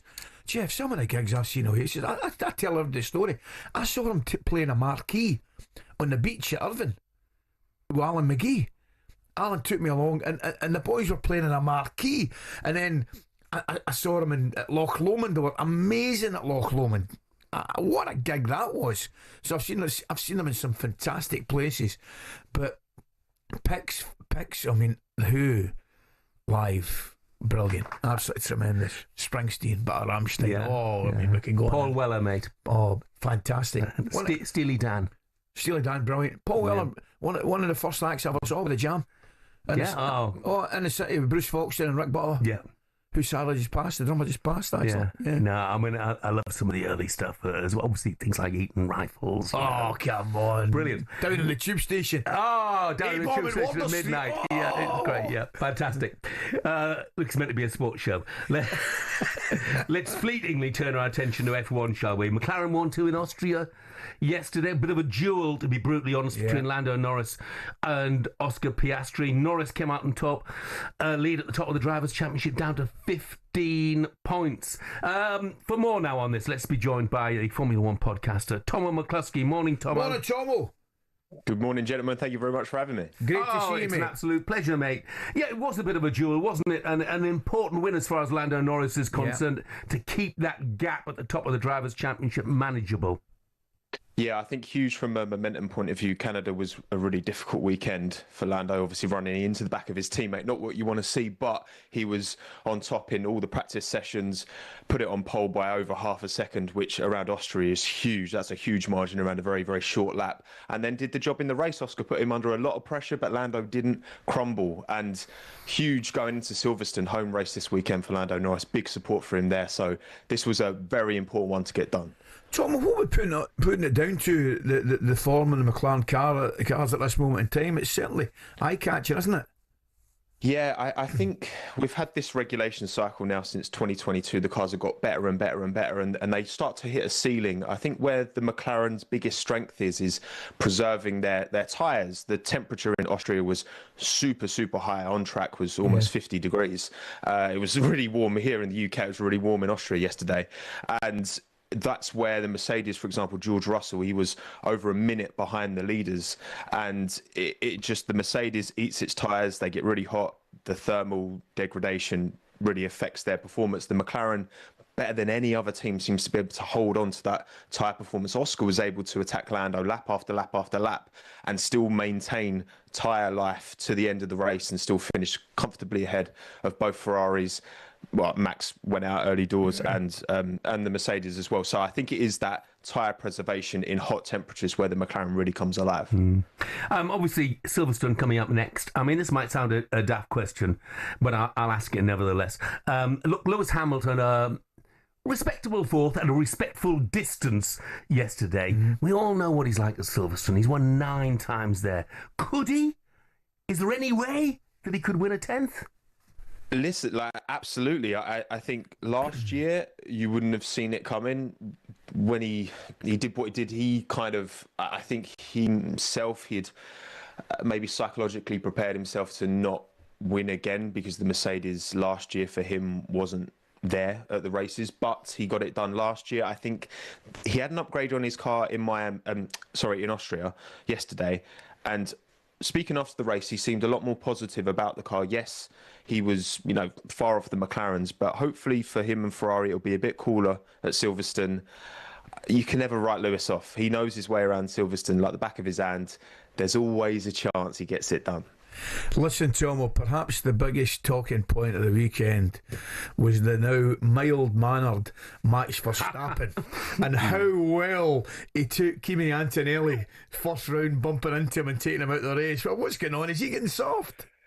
There's been some incredible memes after that race. Like Max, when it's a young rookie, a junior, versus anytime George Russell is anywhere near Max, it's just chaos, right?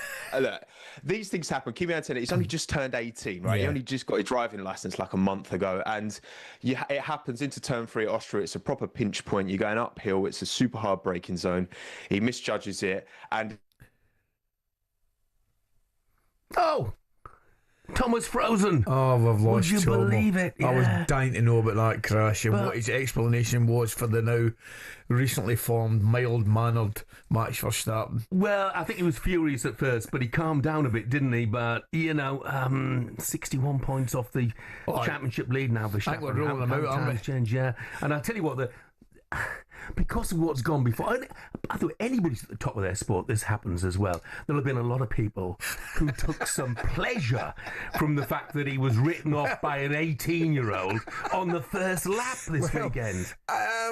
I'll be very careful what I say here, right? I mean, I don't want to see it happen to anybody, but I wasn't shedding any tears. Yeah. You know what I mean?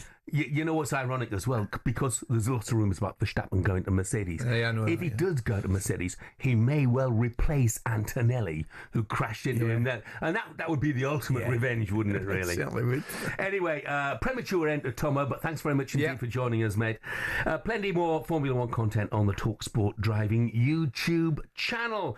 Now we have some great guests coming up for you this week on Breakfast. McLaren CEO Zach Brown will join us on Thursday, and 2001 World Championship runner-up David Coulthard this Friday as we build up to one of the events of the year, the British Grand Prix at Silverstone this weekend. Coming up next, though, we'll speak to Lions legend Will Greenwood and ask him whether Henry Pollock proved that he should feature in test matches with his performance at the weekend. That's next.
Chelsea aren't wasting any time splashing their Club World Cup money.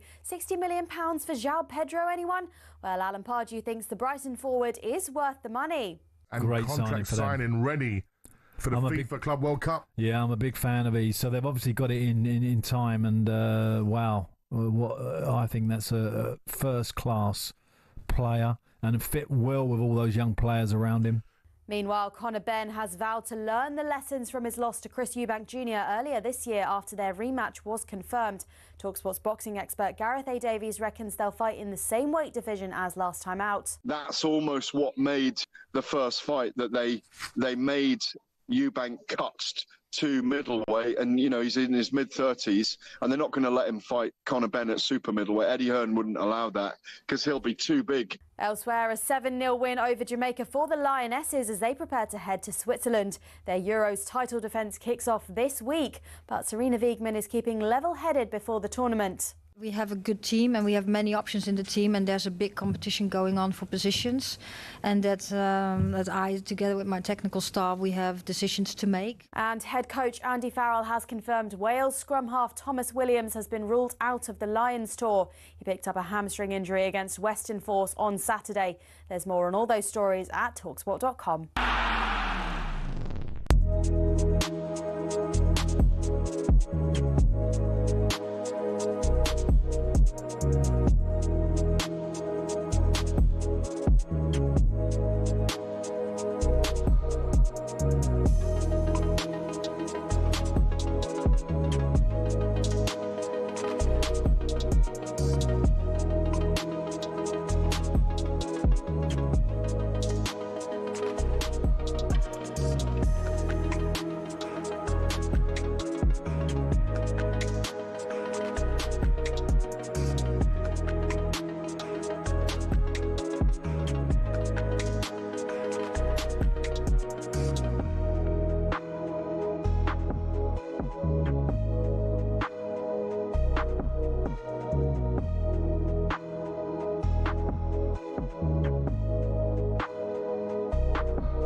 Good morning to you, 7:33. This is talkSPORT Breakfast with Arnold Clark. Build your own car deal online, or with a few clicks, they make buying your next car easy. I'm Jeff Stelling. Ally McCoist is with us all day today, tomorrow as well, thankfully. Absolutely. Yeah. Time to get an update on the Qatar Airways Lions Tour in partnership with Tenor Men. Qatar Airways Lions Tour Roundup on talkSPORT with coverage sponsored by Tenor Men. With Tenor Men's unbeatable product lineup, you get the protection you need for the lifestyle you lead. Find out more at tenormen.co.uk. So the Lions got their tour off to the perfect start of the weekend, a dominant win over Western Force in Perth. This is how it sounded on talkSPORT. First tour game on Australian soil. It's the British and Irish Lions playing the Western Force in Perth. Pollock's got it back and he's barreling his way forward. Up and over the 22. Keeps going. 5 metres out. Can he get the offload away? Yes, he can. Thomas Williams will score for the Lions. A brilliant indication of just how good a talent Henry Pollock is. How can we not talk about this guy when he does things like that? Daly and Tui Pilotto out to Mac Hansen. Returns it back in field. And Gary Ringrose will score for the Lions. Now there's a pile-up because there's a lot of bodies in a very small area and there's a bit of push and shove. Hansen is now making his way to the 22 and gives to Alex Mitchell, and the Lions scrum half will round things off. And that is that. Western Force 7, British and Irish Lions 54. Yeah, great start as far as the Lions are concerned, dominating from start to finish. The big negative from the win was the injury sustained to Thomas Williams' hamstring, and that's him done for the tour. Let's get more on the Lions' impressive win on Saturday. No one better to talk to than former British and Irish Lion, Will Greenwood. Morning, Will. Good morning, Will. How are you? Good morning, chaps. In the garden, having a coffee, about to go to the gym and start my working week. It's a tough day. Look at the colour of that sky behind you, mate. Fantastic. This is near Slough. I'm near Slough. You could have told us you were out with the Lions in Australia, mate. We'd have believed you. Well, Sky, we're doing it all on Sky, as you know. I arrived 3 days before the first test, but it's funny how TV works. So I'm working with Ronan O'Gara. He's fabulous. He's the La Rochelle head coach, legend of the Lions in Ireland. And he rings me up yesterday. He goes, "Oh, when did you arrive in Australia. So you can even fool someone as long in the tooth as Ronan. Yeah. I said, mate, I'm on the same flight as you in 2 weeks, you muppet. I love it. Thomas Williams, I mean, a massive body blow for him personally. Jeff, I have some real mixed feelings sometimes about the Lions, because it's just the most incredible tour you can ever go on. And then, of course, you do all your preparation, your sports science, your training, and then there is an element of luck. There is an element of luck about, can you navigate those early tour matches and stay in one piece? And there is a history on every tour of 4 or 5 Lions players who don't make it and therefore never get the opportunity to play in a test match. Now, I'm not going to stick myself in the category of guaranteed test selection in 2001, but the week before the first test, I was playing with Johnny Wilkinson and Brian O'Driscoll against New South Wales. It looked like the starting test midfield, and I snapped my ankle. And I spent 3 weeks trying to get fit, and I got fit, and then it went again just before the third test. Let's think of more obvious people who would certainly relevant to Thomas Williams. Rob Howley. Now, Matt Dawson is a Lions legend from '97, and admits himself shouldn't have played. Rob Howley was the starting Lions scrum half in 1997, and the tears in that Living with the Lions documentary when he puts. I mean, I've done you can see there on the sort of shoulder. I mean, difficulty if you're not watching it on radio, but my popped shoulder there, the AC joint. It's a classic rugby injury. It doesn't keep you out for a long time, but if you pop your AC, it keeps you out for long enough that you can't play in a Lions Test series. And Thomas Williams, look, Jamison Gibson Park is the favourite to start, but hasn't played in a couple of months. Thomas Williams is a sensational rugby player and would have been in the 23 for the Test series, and now he's packing his bags. And for the rest, unless he comes back in 2029, for the rest of his life, will have a mixed relationship with the British and Irish Lions, because he is one, and everyone will say, "Was it amazing? Was it amazing?" And he'll go, "Yeah, but." Yeah, it's heartbreaking. Well, what about the game itself? I enjoyed the second half. I mean, I enjoyed the game. The second half was good. Was there anything? Did you learn anything? I mean, I enjoyed the centre pairing of Ringrose and Tuipulotu, but Finn Russell always gives you a little bit of. He's worth watching. Finn, was there anything you learned? He's fab. Do you know what? I was watching a little bit of the World Club Football yesterday. Who's the absolute gun midfielder for PSG? With the short hair, Matinha. Matinha. That's Finn Russell. Yeah. Brilliant. Just stands in the middle, scanning. They did a little clip. I'm not sure which channel it was on. Did a little clip of him at half time, and I was just watching, and he just looking everywhere the whole time. Who's on? Who's what? If you're playing with him, and you find space, he won't miss the opportunity to put you into space. So he's great. I thought, who else went well? Joe McCarthy was huge and looks like, I mean, we're already saying who's playing who into the Lions jersey. A combination of him and Itoje might sound likely now. Sheehan, magnificent, reaffirmed his place probably as number one hooker. I love the midfield, the Tuipulotu and Ringrose. I think Hugh Jones might have something to say about it at some stage because of his Scottish combination. And look, I was saying in commentary, there's a genuine chance you could have 1, 2, 3, certainly you could have 4, maybe 5 Scotsmen in the back, just in the back line of the Lions starting 15, which when you consider. I thought the fullback did well. I thought Daly did really, really well, obviously. I mean, Blair King will come into the equation, but I tell you what, I was impressed with Daly. Yeah, I mean, Elliott, he's like Jan Molby at the back end of his career. Yeah. Just standing, I mean, he moves slightly more than Jan Molby did at the back end of his career. But he just sees everything and lets everything unfold, never in a rush. Yeah. And you'd throw someone on there at the fullback who was inexperienced against Western Force, and it'd be 54-7, and his heart rate would never get come below 180 and he wouldn't have touched the ball and he'd have chased and chased, and every time he got to where he thought the ball would be, it would have gone. Elliot Daly went, well, how old am I? I'm 32. I've got 73 England caps, my third line. So I'm just going to let the ball go that way. Yeah. I'm just going to wait because it's going to come back. And when it comes back, I'll be nice and chilled and I'll walk in under the sticks. And that's what great players do. And he let the game unfold in front of him. He's one of those players who will manage his body perfectly well, won't overcommit in some of these early games, but will do enough to say, I'm an option. And more likely than not, he's played himself into the 23. And now it's over to Keenan and Kinghorn. Keenan starts on Wednesday against Queensland. And Kinghorn, who won the top 14 with Toulouse, actually playing on the wing for the first 60 minutes, then switched to fullback. So they're the two recognised sort of starters. But Elliot Daly's just went, that might have been third choice, but I'm just going to stick my hand up. Will, just a quick one. A lot of the headlines are about Henry Pollock, who seems to divide opinion. Where do you stand on Pollock?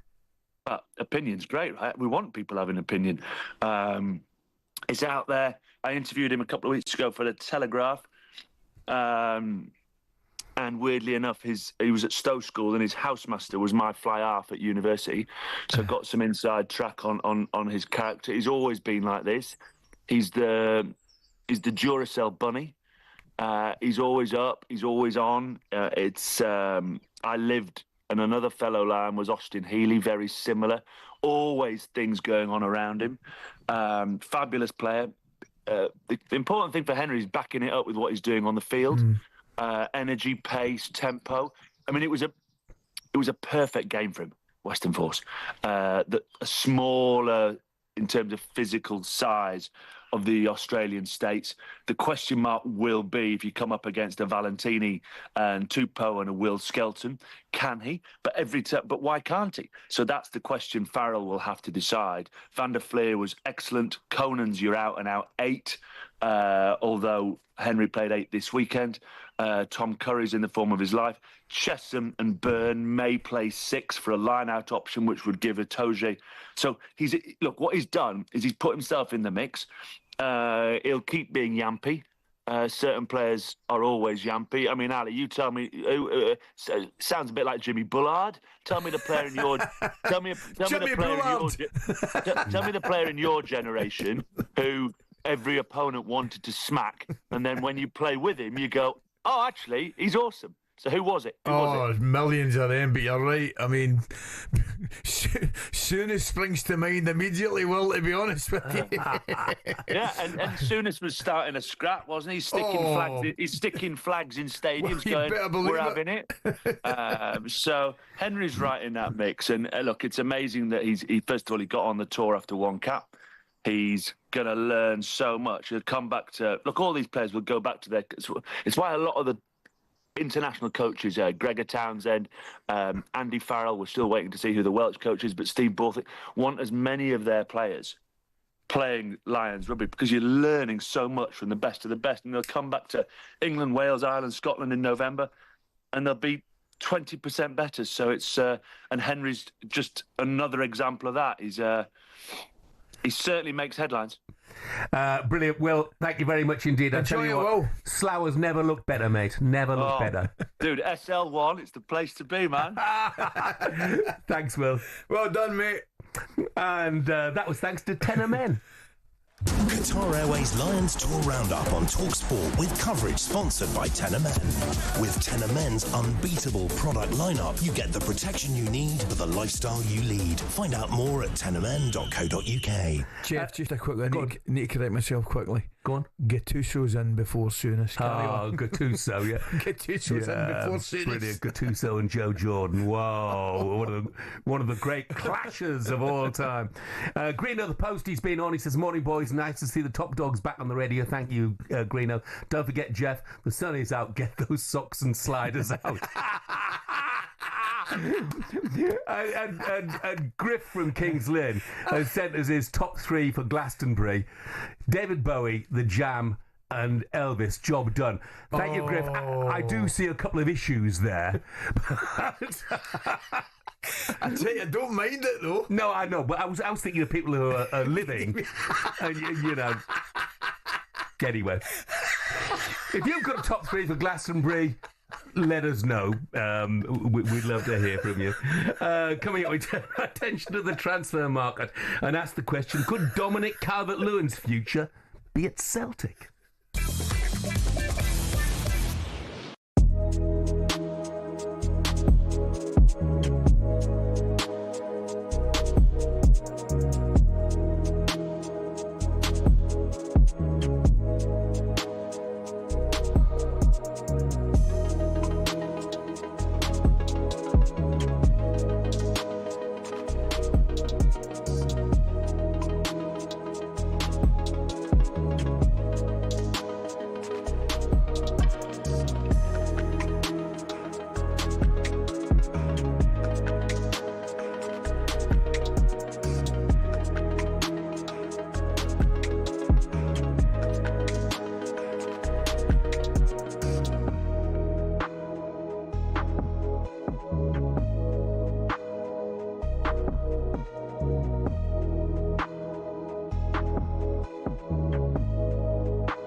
Morning, 7:49. It is Monday, the 30th of June. This is talkSPORT Breakfast. I'm Jeff Stelling Ally McCoist is with us, and it is time now for this. Stick a load of singles in there, and then they fall in love. Of course it's hard. It's supposed to be hard. A 36-year-old, you'll have the knockers, she will. Just because it's offering its teat, do I really have to muscle on that? Is there anything in your personal life that could be causing you stress, sir? I'm not a great lover. Hello, oh, what's your name? Sarah Louise. Sarah Louise, crack, you're up for it, aren't you? You know, I was in love at the time, that's what I was doing. At the time? And apologies if you're offended by that content. We like to view ourselves as a more sophisticated breakfast show, but we can't be responsible for our colleagues. Oh, they carve Big Brazil up there, don't they? I mean, he's normally capable of doing it himself, but they carve him up there, don't they? Simon Jordan saying teep for me. That was yeah. As you'll gather, Sam is back with us. What do we got then, Sam, dare I ask? Oh, we've got plenty. We're going to start off with a certain fella called João Pedro. Brighton to Chelsea, around 55 to 60 million pounds at the young, tender age of 23 and a height of 6 foot. Not content with life by the seaside, he does fancy relocating to West London as he's bored of all the seagulls and wants to trade the beach for the bridge. But he doesn't come cheap, 60 million for his talents, which is substantial, although he would he pay on a first date? Quite simply, would he pay on a first date? Eddie Howe has been trying to get hold of him, but he's been ghosted. What a shame. Pedro only wants Maresca. He's got the moves, he's got the finesse, and he's got the finishing. But he might also get on your nerves. João Pedro to Chelsea. Swipe right or swipe left? What do you think, Coisty? A bit of a Brazilian.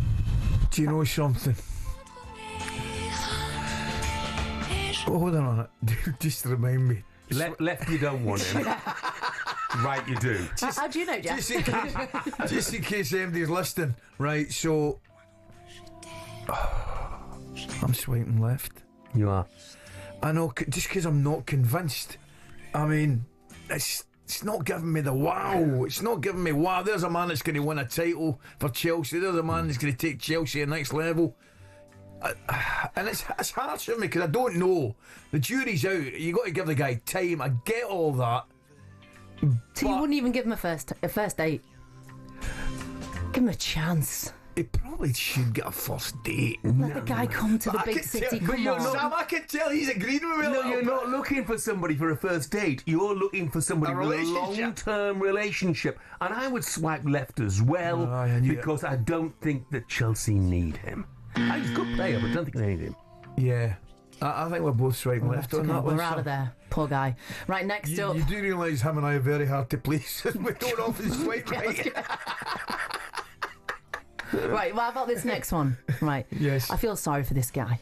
You know, I'm a big supporter of Liverpool. That doesn't come into it, was. We're a couple of hard-nosed people when it comes to swiping left and right. This one might pull at your heartstrings. Dominic Calvert-Lewin to Celtic on a free.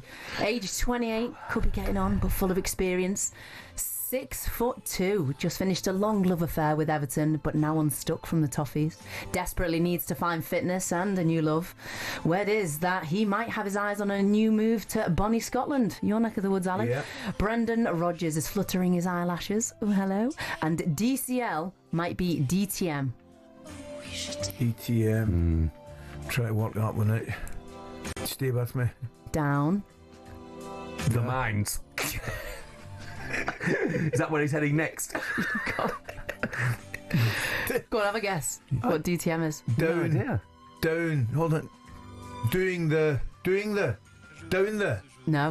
Doing the. Down two. It's normally a different letter, but it's not appropriate for this time of the morning. But by the way, I've got no idea. Down to move. In this particular scenario. Okay. I'll let your mind wonder what it is normally. Now, yep. Calvert-Lewin to Celtic. It's only fitness. It's fitness for me. You get him on the pitch, he would absolutely do well at Celtic. There's no doubt about it. Pacey, good in the air, score your goals. Just a question mark over fitness. That's all I've got, but I would probably swipe right with that one. Swipe right for me as well. I think it's an absolute no-brainer. Yeah. No-brainer. They're getting on a free transfer. Yeah. Okay, the wages will be big. We know he can play. Yeah. So, you know, if they can keep him fit, and I think it's a good move for him because he'll score goals there. Of course he will. Regain his confidence, and I wouldn't be surprised if he got European football. And it's not been disrespectful because Celtic, massive club, move again, massive games. A couple of years' time, back in the Premier League. He just needs a nice big arm round, doesn't he? Yeah. I just want to see him fit, Sam. I want to see him fit. I want to see him play. You know. I do. There you go. Not too well There's if he your goes to Celtic. I mean, well, we had a success. There we go. We've got a match. Right. Okay, next one. Mark Gay to Liverpool, age 24, height 6 foot, very handsome. Currently resides in South London, but is seriously considering relocating to the mighty Merseyside. Solid, dependable, and reliable. But his current status is testing his loyalty, of course. He's only got a year left on his contract. He's close to joining Newcastle last year, but didn't find a match. Hoping for better luck this summer. Mark Gay to Liverpool. Swipe left or swipe right? I'm swiping right all day on that one. Plain and simply, well, the question mark over Canati at this moment in time, isn't it? But at the same time, I think he's a top player. I really do. I think he probably, Palace fans will hate me for saying it, but he probably is now at a stage where he needs a move to get away, play. Contradict myself because I know they're playing European football, but Champions League football, wow. That's and the money they're talking about, just pay it. But that's the reason why I would swipe left, because 45 million is not enough for Mark Gay, in my view. Point. England's top centre-half at the moment. And if I'm Palace and I'm looking at it from their point of view, I'm not taking that. No, I think you make a fair point. But if you're Liverpool, it'd be a great buy for Liverpool. If you're Liverpool, who incidentally are doing their business and have done their business extremely well, and they look as though the one thing you should always say you should do is strengthen from a power, the powerful position that they're in. They continue to do it. Just go and get them. Yeah. I mean, why would you? Don't argue about 5-10. Is he going to? Do you know? It comes down to start, then, isn't it? You know, in relationship terms, the grass isn't always greener. No, if you're that's not true. Start. But I still think he definitely start. Yeah, I think so. I definitely start. What, in the middle with Van Dijk. I do. And Canate. Well, I'm not sure Canate's going to be there. I know, that's the question mark. I think he probably starts anyway. But I would pick him ahead of Canate. I'd pick Gay every day of the week ahead of Canate. Canate's been great, but Gay he has developed into just a top quality player. I'm swiping right now. I know you're swiping left for that reason, but I'm swiping right because I think Liverpool should just go and get him. I can't cheat in Canate. I'm not that type of character. I know. Cante's not well, but I'm not sure he'll be there either, Sam. Brilliant. Thank you, Sam. That was Transfer Kinder with talkSPORT. Sam Queck. I've got a few potential lineups for Glastonbury. Yes, let's go. Here we go. Greg, the Arsenal fan, says, my top three, Paolo Nutini, REM and the Eagles. I'd agree on the last two. You're swiping left or right on that one, Coisty? Well, left all day. Okay. Yeah, because they're not my top. I mean, I like the lot of them to tell you the truth, but I'm not bang. Kevin, who's in Milton Keynes, says Fleetwood Mac, Pink Floyd and the Beatles. But here's one. You're going to love this one. This is for you. It's from Jim in Suffolk, who says, morning, boys. My top three Glastonbury lineup would be Simple Minds, Run Rig and probably AC/DC. Aye, brilliant. I thought you might like that. Absolutely fantastic. That would be brilliant. Keep them coming. We'd love to hear your top three for Glastonbury. Now, still to come on talkSPORT Breakfast. Superstar Breakfast preview on talkSPORT with Travis Perkins. From excavators to skips or cement mixers to pressure washers, Travis Perkins Hire has all your landscaping needs covered. You're simply the best. Ali makes his long-awaited return in the best quiz on the radio. Well, the best quiz on the radio at 8:45 on a Monday morning. Simply the best. It's a question of sports special as two former captains, Ali and Sam Queck, go head-to-head to win a trophy that means absolutely nothing at all. Stay with us to find out who has the bragging rights in around 45 minutes. Up next, we'll turn our attention back to more success for the England under-21s and ask the question, is Lee Carsley destined to manage in the Premier League? That was our look ahead with Travis Perkins. Superstar Breakfast preview on talkSPORT with Travis Perkins. It's easy to hire at Travis Perkins with a Travis Perkins trade account.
Chelsea aren't wasting any time splashing their Club World Cup money. £60 million for João Pedro, anyone?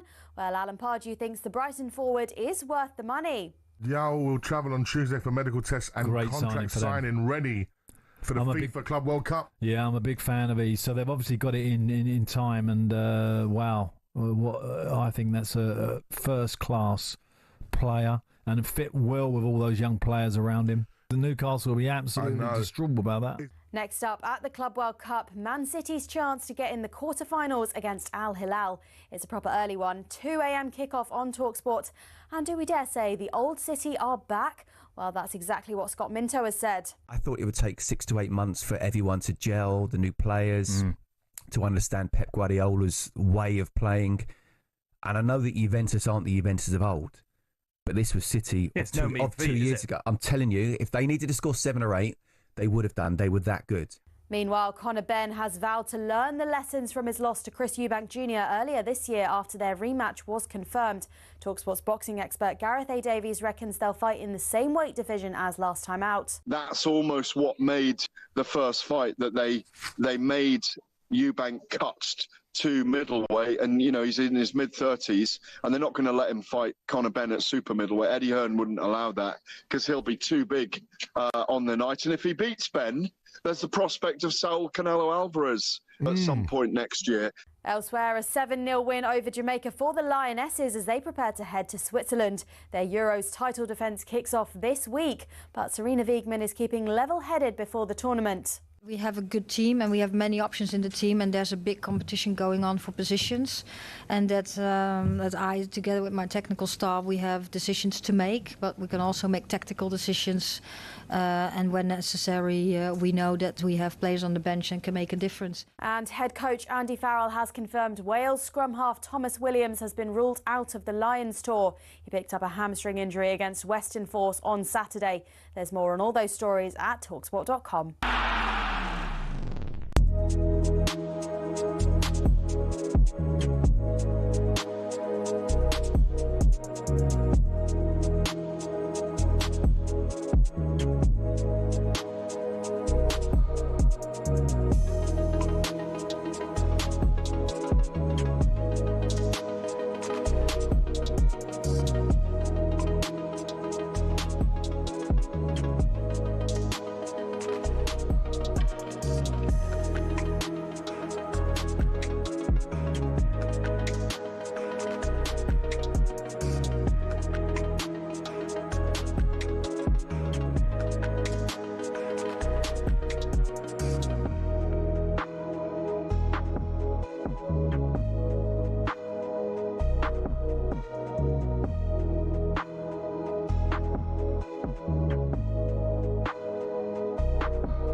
This is talkSPORT Breakfast with Arnold Clark at the UK's best used car deals guaranteed. I'm Jeff Stelling Ally McCoist is with us. It's meant to be 33 degrees in London today. That's hot. Wow, that is hot. I'm going to go and have a stroll down the South Bank as well. I'm going to treat myself to a nice cold pint, while watching the world go by, I think. I know you're going to be having strawberries, cream and garden peas at Wimbledon, but...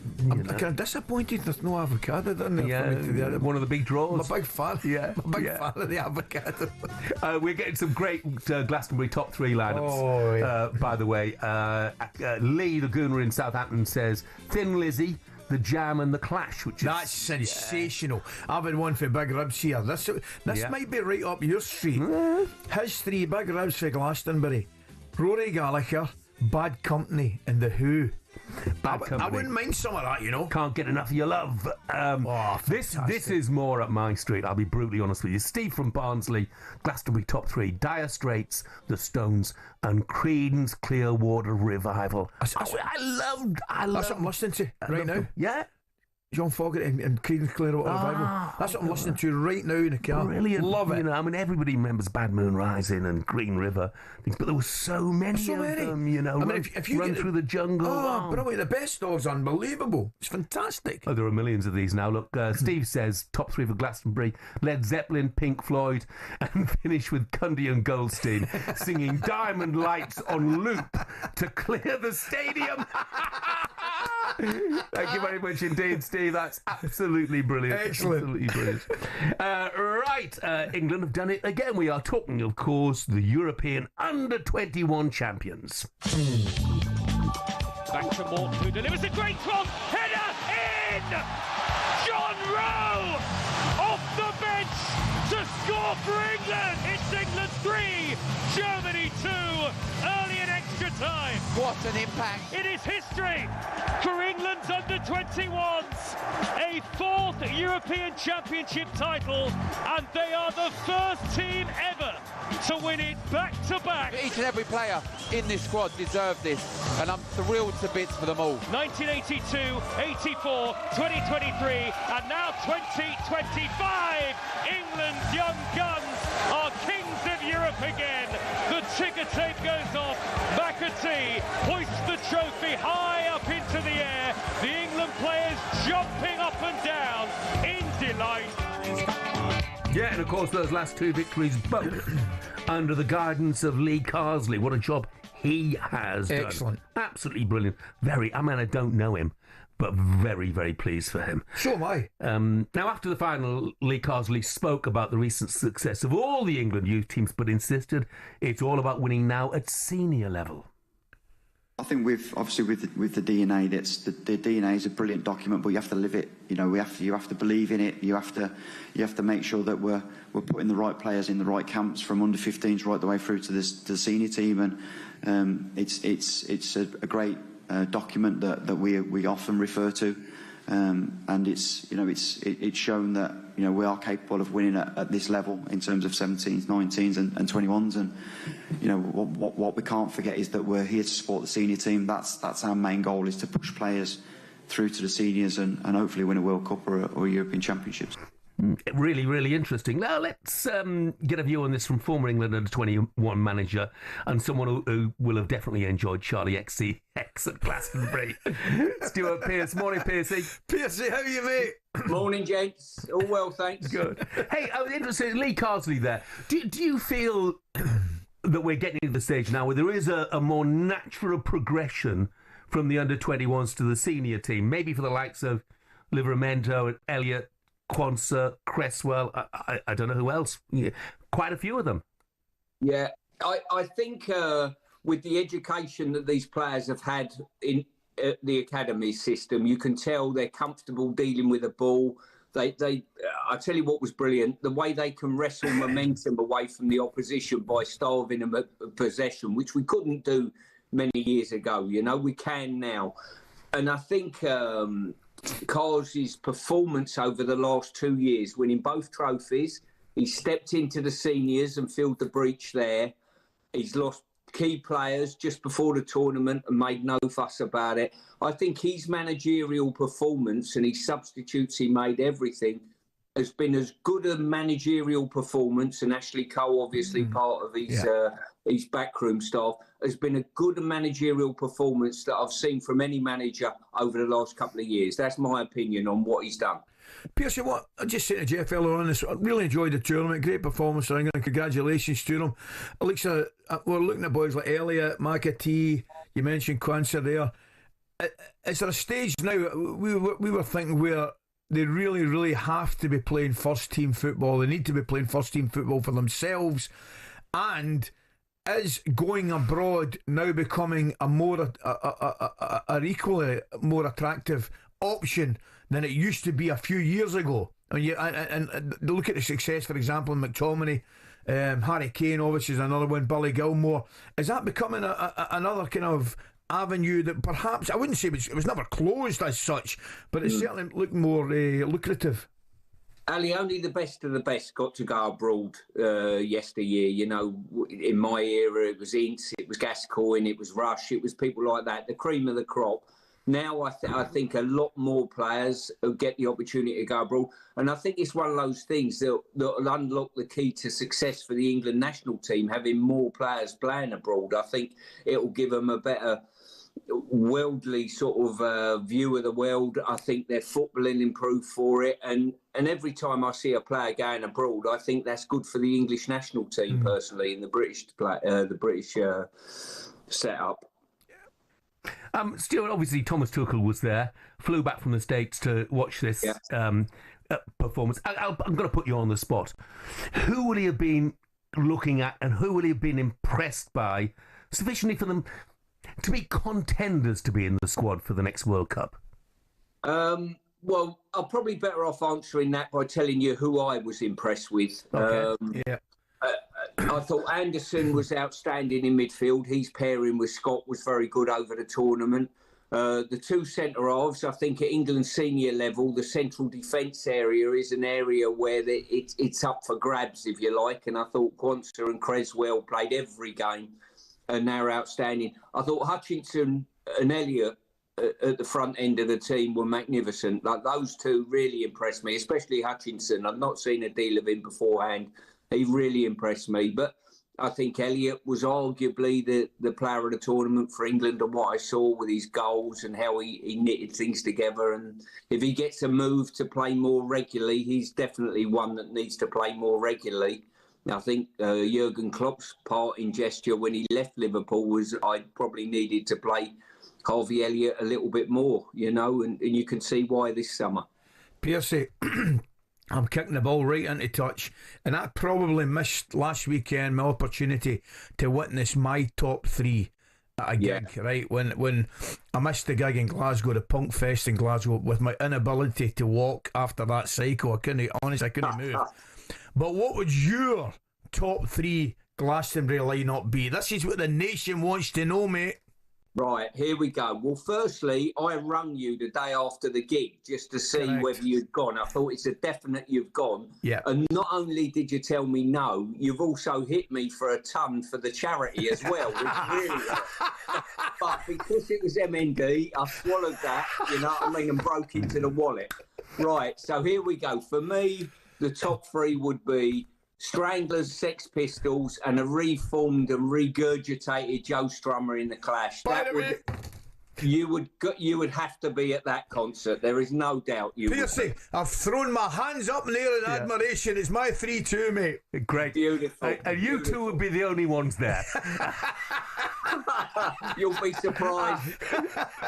Brilliant. Brilliant, mate. Tommy Burnley's come up with his three. He says Oasis, Eminem, and Metallica. Not bad. I mean, I can't argue with that. Piercy, would you go to that? I love live music. To be fair, I went to see a band I'd never seen Saturday night. I went to see Iron Maiden at the Olympic Stadium, when I was really impressed with them and their stage show and everything. There's about 80,000 in there. Incredible. Wow. You know? By the way, I'll give you one, Piercy. You are not going to buy this one. Lead singer Iron Maiden, Bruce Dickinson, right? Yeah. Flew Rangers to an away game in Europe. He was a pilot, mate. See, multitasking. It's incredible, eh? Here's another band you've never seen, and you never want to see this one. Peter in Leeds suggests his top three of Glastonbury: Alan Brazil, Ally McCoist, and Mike Parry. Oh dear. Piercy, thank you very much indeed. Take care, mate. Have a good week. Pleasure. Have a good day. Week. See you, mate. Thank you. We are having a good day. It's been a lot of laughs so far.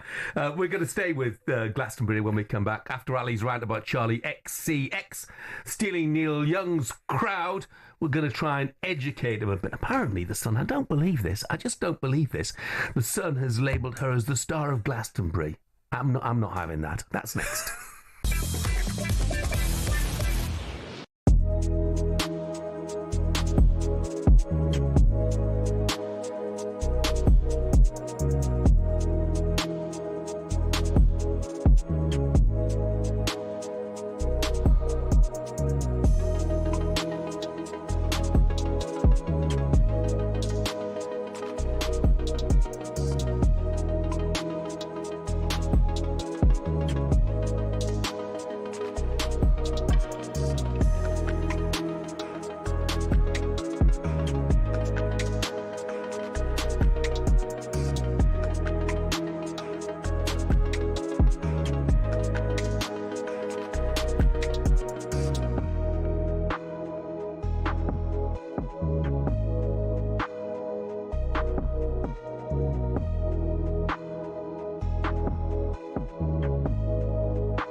to talkSPORT Breakfast. I'm Jeff Stelling. Ally McCoist is with me. I like that. Charlie XCX. Helped by autotune, apparently. She headlined Glastonbury on Saturday in front of 60,000 fans. Nearly all at the same time. Apparently had less than half of that on the Pyramid stage. Look, if you missed the show He was singing, though, to be fair to him. Yeah, exactly. Look, Ali and I have made it pretty clear we're not her biggest fans. We're willing to give her a chance. Yes, we've got to give her a chance. We are, yeah. We've got so to. Here's a little bit of Von Dutch. I'm just living that life. Von Dutch, classic, but it's still pop. I get money, you get mad. It's enough. That's enough. We're giving her a chance. That's enough. Well, we'll give her one more chance. Here's Party for You. I've been waiting for you. I only do this party for you. If you saw my tears, would you touch me? Kiss me on the mouth, say you love me. Is that not the same one? That's the same one. Come on. What do you think the chances are that you'll be watching her on the Legends stage in, 30 years' time? Well, due to the fact that I might not have a pulse, it'll probably be pretty low. But I don't think we'll be seeing Charlie in the Legends stage in 40 years' time. Well, she might prove me wrong. Yeah. What do you think? I think you haven't got a pulse. It's probably a bonus if you miss her. I think I'd rather watch an 120-year-old Rod Stewart. The great thing was, and the good thing about Glastonbury is, a lot of people like Charlie XCX. Of course and that's they great. do. We're having a bit of fun. You've got the option. Yes. Charlie XCX, absolutely. Neil Young, whatever you want to watch, and that's one of the great things. There was three on at the same time the other night. I can't remember. Was it Scissor Sisters and? I tell you who was good again yesterday. I didn't see them as I was leaving to get the flight down. Nile Rodgers. Apparently great. Brilliant, man. Fantastic. And also, you mentioned earlier on, Rod was absolutely fantastic. With turned it off when those Celtic strips appeared, but apart from that, he was brilliant. The pink suit. Oh, that was a rascal. I mean, there's not too many people can get away with that. There aren't. Brilliant. But now, look, I mean, I don't want to knock Charlie XCX or her fans. Of course. Because we've all got different tastes. That's the beauty of the whole concert, the whole gig, of course. Yeah, absolutely. So, I mean, I think generally speaking, I know the lineup was criticised, but generally speaking, great weekend all round. Great weekend all round. 8:21, time now for the latest odds with Coral and Simon Clare. The Coral Daily Download on talkSPORT with Coral. Celebrating 50 years of the Coral Eclipse. Oh, that's golden. 18 plus gambleaware.org. Simon, good morning to you. Morning, Simon. Good morning. Loving this chat about live music in Glastonbury. Actually, I don't know if you watched Olivia Rodrigo last night. Now, she's obviously a young female singer. She was absolutely fantastic, honestly. Like, you definitely would have appreciated her, Ali, even if she wasn't your style of music. She's a class act. But Simon, on that note, we've been asking people this morning, can you give us your top three, please? Well, to be honest, it's really difficult. I was looking at that. Do you know what the saddest thing is? Three of the acts I'd love to have seen are bands where the lead singers have actually sadly no longer with us. So The Prodigy, I still think are great live. They played at Glastonbury. Queen, I would have loved to sing Queen with Freddie Mercury in his pomp. And actually Linkin Park, as a South American rock band, with... which would and they're still playing now. Actually, I'd still like to go and see them. But I down The Killers. I've seen them live. I love them. U2. I'd love to see them live again once more. And Oasis. I'm going this summer, and I'm looking forward to it. I think they'd be great. But I was actually at the Albert Hall. Never been there before on Friday to see Public Enemy. No way. Yeah, Chuck D and Flavor Flav. They're absolutely fantastic. Yeah, so I'm loving it, Simon. I'll tell you right now. My music taste is a bit. You've thrown that one at the old Linkin Park. I don't mind about Linkin Park, mate. It's not quite my cup of tea. I'm going to throw another one in, which you will hate, and they've never appeared there before. But Pet Shop Boys, I think. Oh, that'd be brilliant. Absolutely fantastic. No, absolutely. Oh no, I'm having the Pet Shop Boys, definitely. Me too. That'd be fantastic. Look, it's the first day of Wimbledon, so we better talk about it, hadn't we? Look, in terms of, we'll move on to the Brits in a moment or two, Simon, but I would imagine that Carlos Alcaraz is a very short price for the men's singles, isn't he? He is. He's 6-5, and he's obviously, I think he's the dominant force, particularly in the grass game now. But Sinner's a 15-8 second favourite. He's obviously going to be his major rival.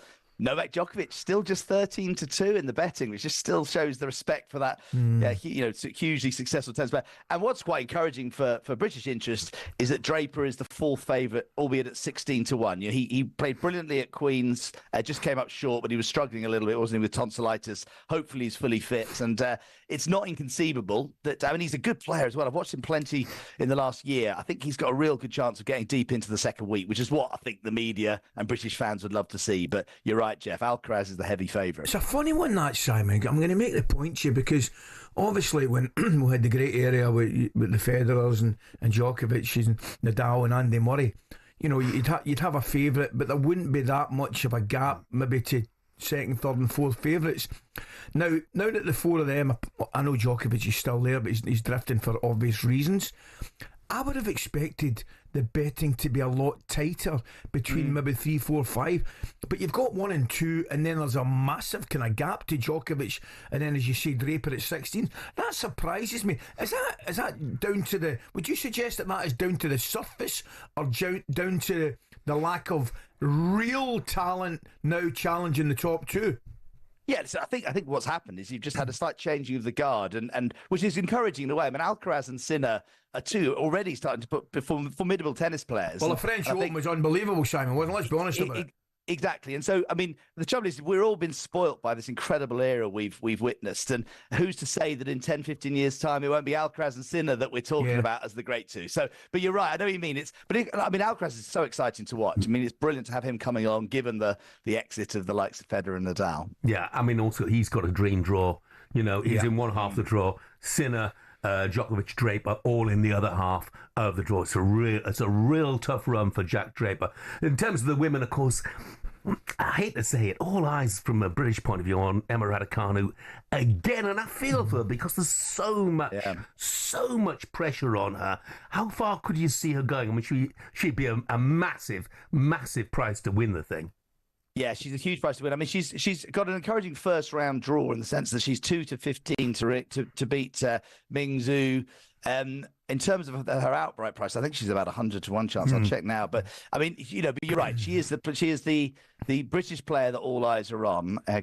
This is live TV. Raducanu is.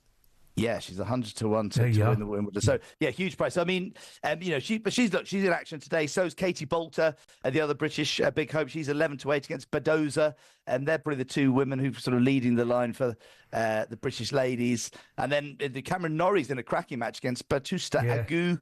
That's 5-6 each of two. That'll be a cracker, really, today in today's action. And Jacob Fernley's just a second favourite against João Fonseca. He's a 7-5 chance to get through. So some good Brits in action today, worth keeping an eye on. What about World Club Championship? Simon, I haven't been able to take my eyes off it, to be quite frank with you. No, I'm, of course, tongue thumb in my cheek. I'm one of the. You haven't watched any of it, have you? I know, Sam. I just said to Jeff, I don't want to make it myself, but I'm now beginning to watch the quarterfinals, and it's last 16 quarterfinals. What do you think? I think that's right. Listen, it hasn't. It's been a sort of slow burner, and they've had all these problems with the weather. So hopefully they don't manifest themselves. Now it gets really interesting.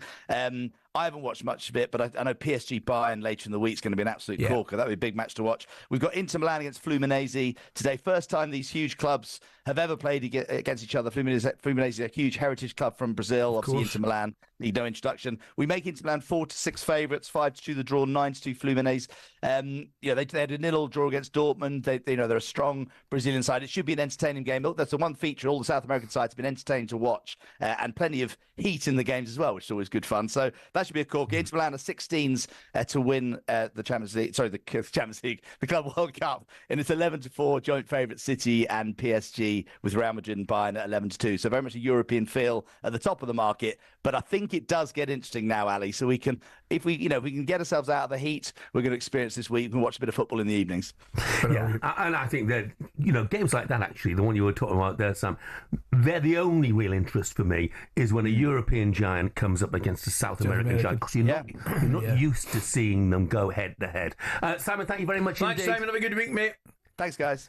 And that was a look at the latest odds, all thanks to Coral 18+, begambleaware.org. The Coral Daily Download on talkSPORT with Coral, celebrating 50 years of the Coral Eclipse. Oh, that's golden. 18+, gambleaware.org.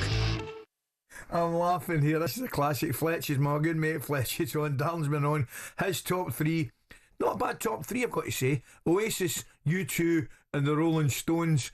However, he backs it up to let us know that his first ever concert was Shakin' Stevens. Oh, nothing wrong with shaking. Nothing wrong And at Green all Door. with shaking. Yeah, Brilliant.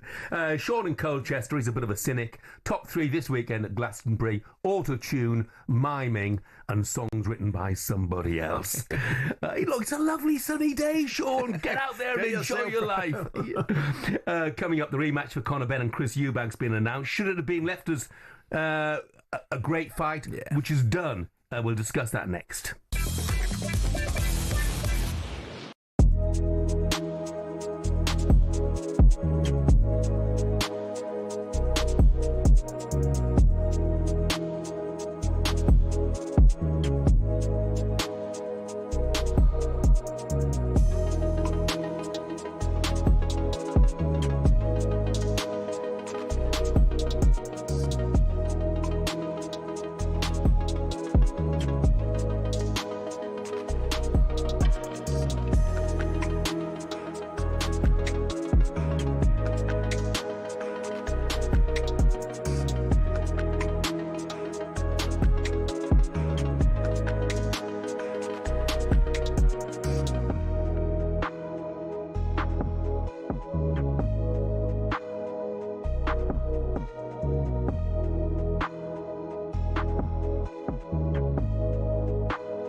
Chelsea aren't wasting any time splashing their Club World Cup money. £60 million for João Pedro, anyone? Well, Alan Pardew thinks the Brighton forward is worth the money. And Great contract signing ready for the FIFA Club World Cup. Yeah, I'm a big fan of these. So they've obviously got it in time, and wow, I think that's a first-class player and fit well with all those young players around him. Meanwhile, Conor Benn has vowed to learn the lessons from his loss to Chris Eubank Jr. earlier this year after their rematch was confirmed.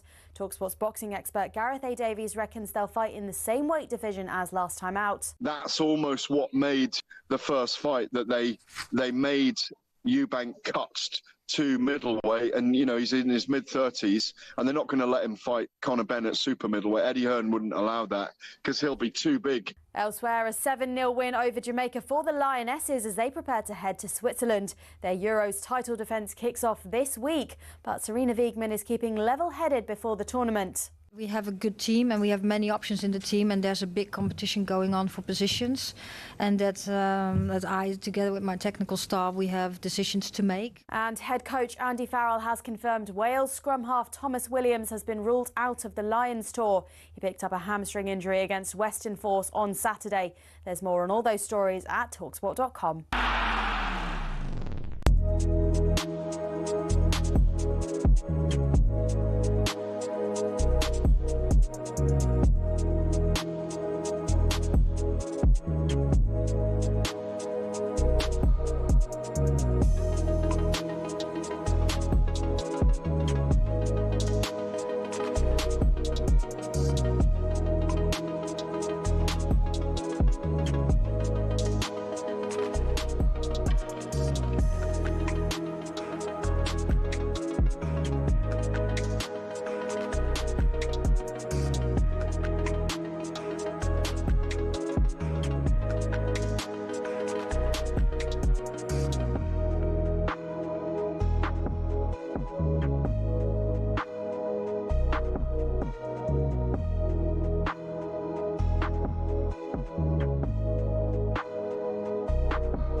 morning, 8:33. This is talkSPORT Breakfast with the Arnold Clark app. Buy a car and opt into Arnold Clark Rewards to enjoy access to great giveaways and everyday perks. I'm Jeff Stelling.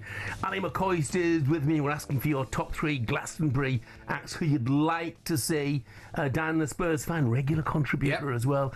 He's gone for Take That, ABBA, and Bryan Adams. Yeah, I've seen 2 of them. Have you? Who have you seen? I've seen Take That. Have you? I have. Enjoy them? Very good. Right. Very good. And who else? Bryan Adams. Bryan Adams, okay. Yeah, so Bryan Adams. My wife and my daughter went to see ABBA Voyager at the weekend. It's the hologram show, isn't it? It's meant to be unbelievable. In fact, you're not going to believe it. There was a squad of girls from Glasgow last night on the Underground. I went to see it last night. Oh, it was incredible. So even though you knew there were holograms, by the time you're partway through the show, you couldn't think they were anything but the real thing. It's incredible. It's amazing. I said to you before, one of my friends, went to see a similar thing, Elvis, with I think it was a London Philharmonic Orchestra, and said it was absolutely magnificent. Wow. That does appeal to me, I've got to say. The ABBA thing would be great as well. No, they absolutely adored it. Absolutely adored it. Look, I just want to take a moment or two because I promised fans of a couple of clubs that I would mention their plight so you should today, and I will. Sheffield Wednesday, first of all, their players and their staff potentially are facing a second month without being paid by their owner, Deshvan Ishansiri. Now, the players have called on the EFL to divert television money, which should be paid to the club, to pay their salaries. Instead, they've been banned from signings until 2027. Just astonishing. That punishes the fans, by the way. It doesn't punish the owner. It punishes the fans. They can't even sign free transfers until the players and the staff have been paid. Danny Rowe has not been at pre-season training. He's told players he's on the move, he's leaving. And I saw a Sheffield Wednesday fan describing this as death by 1,000 cuts. It's one of the most famous old clubs in the country. I don't know what can be done about this because it's a situation that plenty of clubs are finding themselves in. Morecambe. And I'll give you Morecambe, who seemingly were on the brink of being sold to the Punjab Warriors, who claim they've already paid millions of pounds. But this week, the board has announced that the owners, which is the Bond Group, I think headed by Jason Whittingham, who remember was involved in the now defunct Worcester Warriors. So the board of Morecambe has announced the owners, the Bond Group, appear to be considering reneging on the deal. They then go on to accuse the owners, Jason Whittingham, of deliberately jeopardising the existence of the club by trying to extract additional funds from the Punjab Warriors. I mean, it's a terrible, terrible state of affairs. That's so unfair. For both clubs. Obviously, we're not on the ground. We don't know the situation necessarily at Morecambe, and these are all allegations. But nevertheless, Morecambe fans are desperately concerned about the future of their football club, and Sheffield Wednesday fans are as well, and rightly so. We just hope that something happens, that there's some action, from the EFL. I mean, Morecambe are not an EFL team anymore. They were relegated last season. But some action can be taken to help these clubs out of the situation that they are in. Yeah. 8:37, let's turn our attention to boxing. If you enjoyed Chris Eubank against Conor Benn in April, well, it's good news for you. Yesterday, a rematch was announced. It'll be on September the 20th in London. 2 British boxing stars going at it again. What more could you want? Well, that's not quite the view of talkSPORT's boxing correspondent Gareth A. Davis, who wasn't thrilled about the idea of a rematch. Just listen to this. I said after the first fight, I felt that it should be one and done because the finessing of this fight, the important thing is the weight cut for Chris Eubank Jr. Obviously, he's up in front of the board. Yeah, I was going to mention that. Being in the boilers. Yeah, he's up in front of the board this month or in July for the fact that he was in a sauna suit, and he put a video out about it. Sauna suits and saunas are banned by the Boxing Board of Control for cutting weights, and he put that kind of flagrant video out. They they're looking at it and something needs to be seen to be done about it. I hope he doesn't get a big fine. And also I hope that the rehydration clause on him for this isn't too stringent. Well, those are the views of Gareth A. Davis. Ali, what do you think? Do you agree with that? Are you excited by the prospect of a rematch? I'm actually in agreement with Gareth, but the hypocrisy that's shown by me on numerous occasions will arise again, because I'll start looking forward to it once the fight, materialises and gets nearer. But if you're asking me right now, I would rather it was just left as it was. A great fight that we all enjoyed at the Tottenham Stadium. Really enjoyed it. I think the judges got it spot on, but it was one of those fights you remember for a long, long time. And I'm not sure I want to see a rematch. But as I said earlier, I'm sure I'm like a lot of boxing fans. Once it comes around, I'll be excited by it and I'll watch it. Let's get more on this and cross over to talkSPORT's boxing expert Spencer Oliver. Morning, Spence. Spencer, good morning. Good morning, gentlemen. How are we doing? Yeah, very good, mate. Look, it was inevitable, wasn't it? When the first fight is as good as this, it was inevitable there was going to be a rematch. Absolutely. Look, I think that no one thought that they were going to deliver what they delivered on the night. I mean, look, they're their father's sons. The history goes way back 35 years, with their dads, Chris and Nigel, who had those two memorable contests. And we didn't think we would get a fight that would equal that, and we got it. I think that Chris Eubank Jr. and Conor Benn delivered on the night. It was a fantastic fight. The controversy surrounding it made the build-up what it was. And, and they delivered on the night. And, look, Chris Eubank Jr. now has to go through this process of going to see the boxing board or explaining himself in front of the British Boxing Board of Control for this weight cut, saunas and all of that. Look, let me tell you guys, fighters do that. It's an unseen rule that fighters go in saunas, they drop that extra poundage, etc., etc. Eubank Jr. decided to put that public because of the way that he was being treated, the way it was being done, the rehydration clause, etc. From a selfish point of view, do I want to see the fight again? Of course I do, because I love great boxing matches, and what those guys delivered there, they left everything in the ring and they showed a little bit of everything. We got the boxing skill, where they grit, the determination, the heart, all of that. And so, of course, from a selfish point of view, I want to see it again, but I agree with Ali, they need to address this rehydration clause. I think that they need to get rid of that because Chris Eubank Jr. in his later years is 35 now and he is struggling more to make the weight. That has become evident, when we see him at 160. We saw him boxing George Groves back in 2016 at 168, so we fast forward like 9 years and he's back down at 160. Maybe he's not as strong as at that weight. Well, I think that's become evident. But what we do know is he can do 12 rounds because that 12th and final round was one of the best 12th rounds I've seen in any boxing match. So, look, I'm glad we've got the fight on again because the first one was an absolute classic. Spencer, tell me, mate, it was no argument at all with everything you said there. I thought it was a classic. I absolutely loved it. It was actually better than I ever thought it could be. But what can change? You tell me, mate, what can change in the next fight that Ben wins it? Well, look, it's going to be difficult for Ben, sure, because it's at Eubank's weight. Ben's jumping up 2 weight divisions, and he delivered, to be fair. He showed great durability, and he answered a lot of questions that we didn't know about Conor Benn. He proved that he's a world-class fighter. We never knew that before, because he never boxed anyone to suggest that he was a world-class fighter. Chris Eubank Jr. He's proven. And I think what can Ben do to win the fight? He's got to go out there and do pretty much the same as he done in the first fight. Inactivity played a part for Conor Benn going into that fight as well. But he's got to do pretty much the same and hope that Chris Eubank Jr., he's a veteran of the sport now, 38 fights in. He's been around, he's been pro since 2011. And he's got to hope that Chris has maybe deteriorated a little bit more from that 5 months ago in that first fight. Because when you have fights of that magnitude like that takes a lot out of a fighter. And he's got to hope that Chris Eubank Jr. has taken more out of him than it will have Conor Benn, because Conor Benn will be better in the rematch. And it depends, it's all the question marks on how good will Chris Eubank Jr. be. If he's like as good as was the last time, he wins the fight again. Spencer, thanks very much indeed. Thanks, Spencer. Yeah, cheers, guys. Take care, mate. Just want to give a quick shout out here. It's from Mervyn, actually, and it's a good point. Can we have a shout out for Lewis Capaldi's return at Glastonbury after his issues? Yes. I myself shed a tear when I saw him back doing what he does best. Mental health is a real issue. And of course, you remember it was a couple of years ago, wasn't it? A very difficult time at Glastonbury. Yeah. Do you know something? See, as tough as that was, there was something magical about it. The way the crowd rallied round him.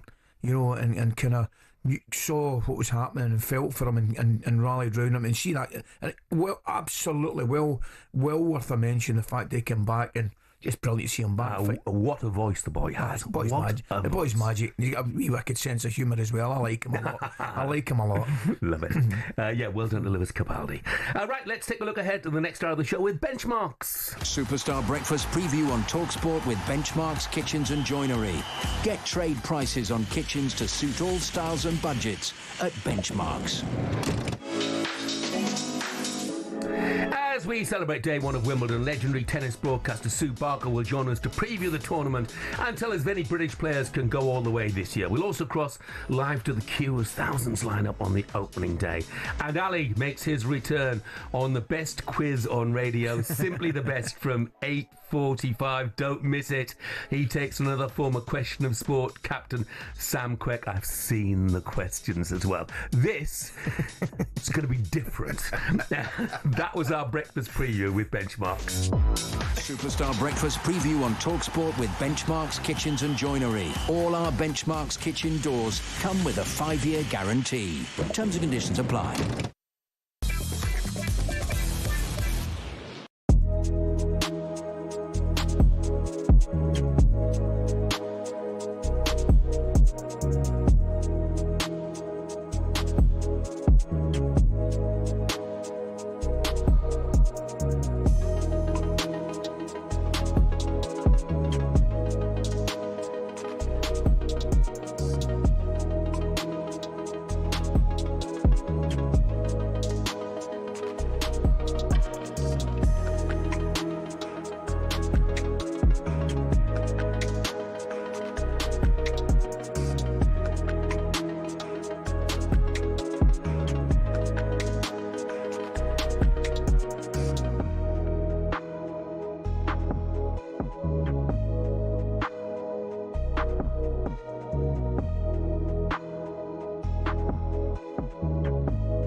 Good morning, it is 8:48. Day one of Wimbledon. People have been arriving at the All England Club from sunrise this morning. Let's cross back to SW19, where our reporter Harry Durham has been catching up with the punters, making or perhaps ruining their mornings. Jeff Ally, thank you very much, and welcome to the Wimbledon queue. I'm hearing 9,401 people are currently in this queue. Just look at all of the people around here in Wimbledon Park. It is absolutely massive. I reckon there's some people that have come back from Glastonbury last night to be here right now. It has that music festival feel right to it right now. I tell you what, you got your burger vans, you got your churros over there, you got people with coffees, and dare I say it, some people with beers and also some wines as well. It's massive. And I'll tell you what, if you're coming out here today and you're a bit fair-skinned like myself, get that factor 50 on, baby, because I tell you what, we're going to be burning, we're going to be peeling. Right, let's speak to some of the people in the queue then. We've got Jock and Deborah here. Jock, I'm going to start with you. Take us through the route. Where did you come from? How did you get to SW19? Well, we started in Charlotte, North Carolina, flew to Paris, and then from Paris we took the Channel to London. And then last night, or early this morning, got up at 3 o'clock to be here by 4:30. Deborah, I mean, we were speaking off camera. You've created a little milestone list, haven't you? Yes. And the next 2 weeks is going to be completed. Can you just tell us what you've done? Absolutely. This is our bucket list to make it to all 4 majors. We've been to Australia, to France, and every year we go to the U.S. Open. So this is our first time being here at Wimbledon. We're so excited. Well, that is a brilliant effort, you have to It's say. fantastic. A brilliant effort. Did Harry introduce that gentleman as Jock? I'm not sure. Did he say Jack? Because if it sounded the most unjock jock I've heard in a long time of jocks. Massive tennis fans. That's brilliant. Let's hope they get in and enjoy the day there, that's for sure. Right, time is against us, 8:50. It's time for the greatest quiz on radio, it says here. Simply the best. We've decided to get some real quiz experts in this morning after Gabby and Jermaine Pennant couldn't get past the second letter while trying to spell bolognese last week. Bolognese. B. Jermaine. E. What? E. No. Brilliant. I heard that. I nearly drove off the road. I thought he's got to be taking the mickey. Sweet, yeah. Anyway, move over, Gabby. So this morning we're pitting 2 former Question of Sport captains against each other, Ali and Sam Quick. Sam, have you played this before? I've never played, no. This is going to be pressure's on, isn't it, against one of the greatest of all time. This will be an experience you will never forget. Sam, let me tell you, this is the most question of sport you'll ever get yourself involved in. Okay. Sounds good to me. Yeah. Let's press straight on with it. Round 1 is trivia. Well, it's all trivia. So, Ali, you're first. So you went head to head for many years with John Parrott on Question of Sport. So this is an easy one for you. Oh, lovely. Which country is the home to most species of parrots? What a brilliant question. Well, it's got to be South America or somewhere in Asia. Narrows it down. So not Europe. So I'm ruling Antarctica out of the equation. Right. The Arctic parrot. Right. I'm going to say, I know a short of time.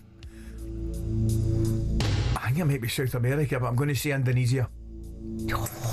Christ, you were so close. You were on the right track. So much on the right track. Brazil. Oh, man, I knew it. Right track? He's in the wrong. No, he said South America, though. That was fun. Over 70 species of parrot in Brazil.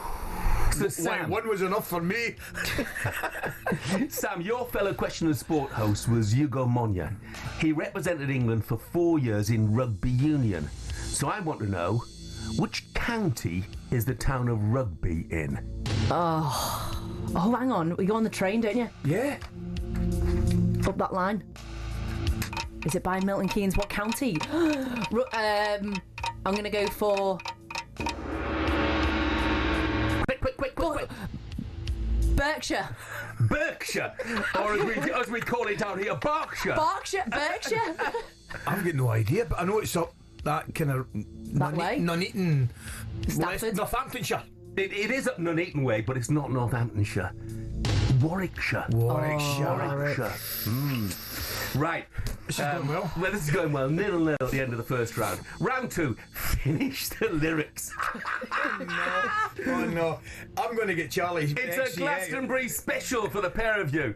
I've got the first 10 seconds of a song from one of the headliners of the weekend, but then the artist will fade out. We need you to take over and give us the chorus. Ali, you can kick us off. Here's your song. He's so nervous, avoiding all the questions. His lips are dry, our hearts gently pounding.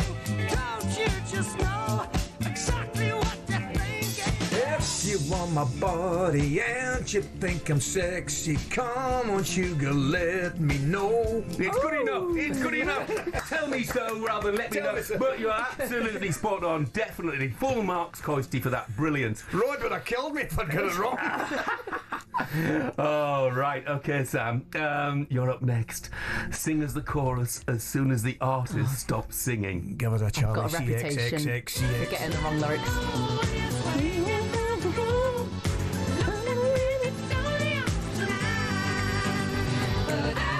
Feel like dancing at the young one of today. I don't feel like dancing, but I'm going to anyway. Oh, that's a point. Yeah, no, definitely it's a point. It's not absolutely spot on, but it's good enough Yes. for me. That is for sure. Scissor Sisters. Scissor Sisters, Yeah, it's Brilliant. very I wouldn't have had a clue. I could have done the Rod Stewart one, but you wouldn't have thanked me for doing it. So, round 3. This is Redemption. Redemption.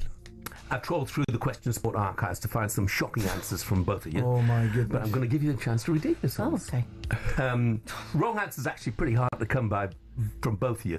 But Formula 1... that was a blind spot sometimes. So, Coisty, you go first. Which driver won the Formula 1 world title in 1982, 34 years before his son did the same in 2016? You're alive for both of them, Ali, so you should get them bang on. Dear me. Can you get me again, please? So, which driver won the F1 world title in 1982, 34 years before his son did the same in 2016? It's probably Jacques Villeneuve. Because Gilles Villeneuve won it. But Gilles Villeneuve won it before 2016. You're on the right track, in the sense that Gilles Villeneuve was a driver. But it's Keke Rosberg. Keke Rosberg, and of course his son was Nico Rosberg. I just picked the wrong family. Yeah, I'm unlucky. But as you can see, I'm still struggling with Formula 1. Oh, this is it then, Sam. It's there for the taking. This is for the win. It's there It's for for the the taking. W. So here's your question. Michael Schumacher holds the record for the most consecutive Formula 1 podiums, with the answer lying between 15 and 25 podiums. But what is the correct number? Well, first off, I don't know. Do you know it? No idea. I don't know 15 anybody and who would know 25 this. consecutive. It's 9 to 1 chance, isn't it? Let's go. I've got a figure in my head. I know it's your question, but 4. 17. 17. It's not 17. 22. And it's not 22. 24. It's not 24. 25. Not 25. It's 21. It's not 21. How long can we go on without you getting the right number? Jim and Simon. It's obvious it was 19. No, 19. Paul Hardcastle. Okay. So look, it's one apiece, so we have a tiebreaker. Perfect. So the tiebreaker is this. Brilliant. Between the two of you, how many years did you appear on Question of Sport? Between mine's a lot. the two of you. Mine's a lot easier, isn't it? Don't give them any clues. Oh, between us. Oh, I thought we were. Look at me trying to figure it out together. Add them both together. Well, it's ladies first, obviously, with us guessing. Oh.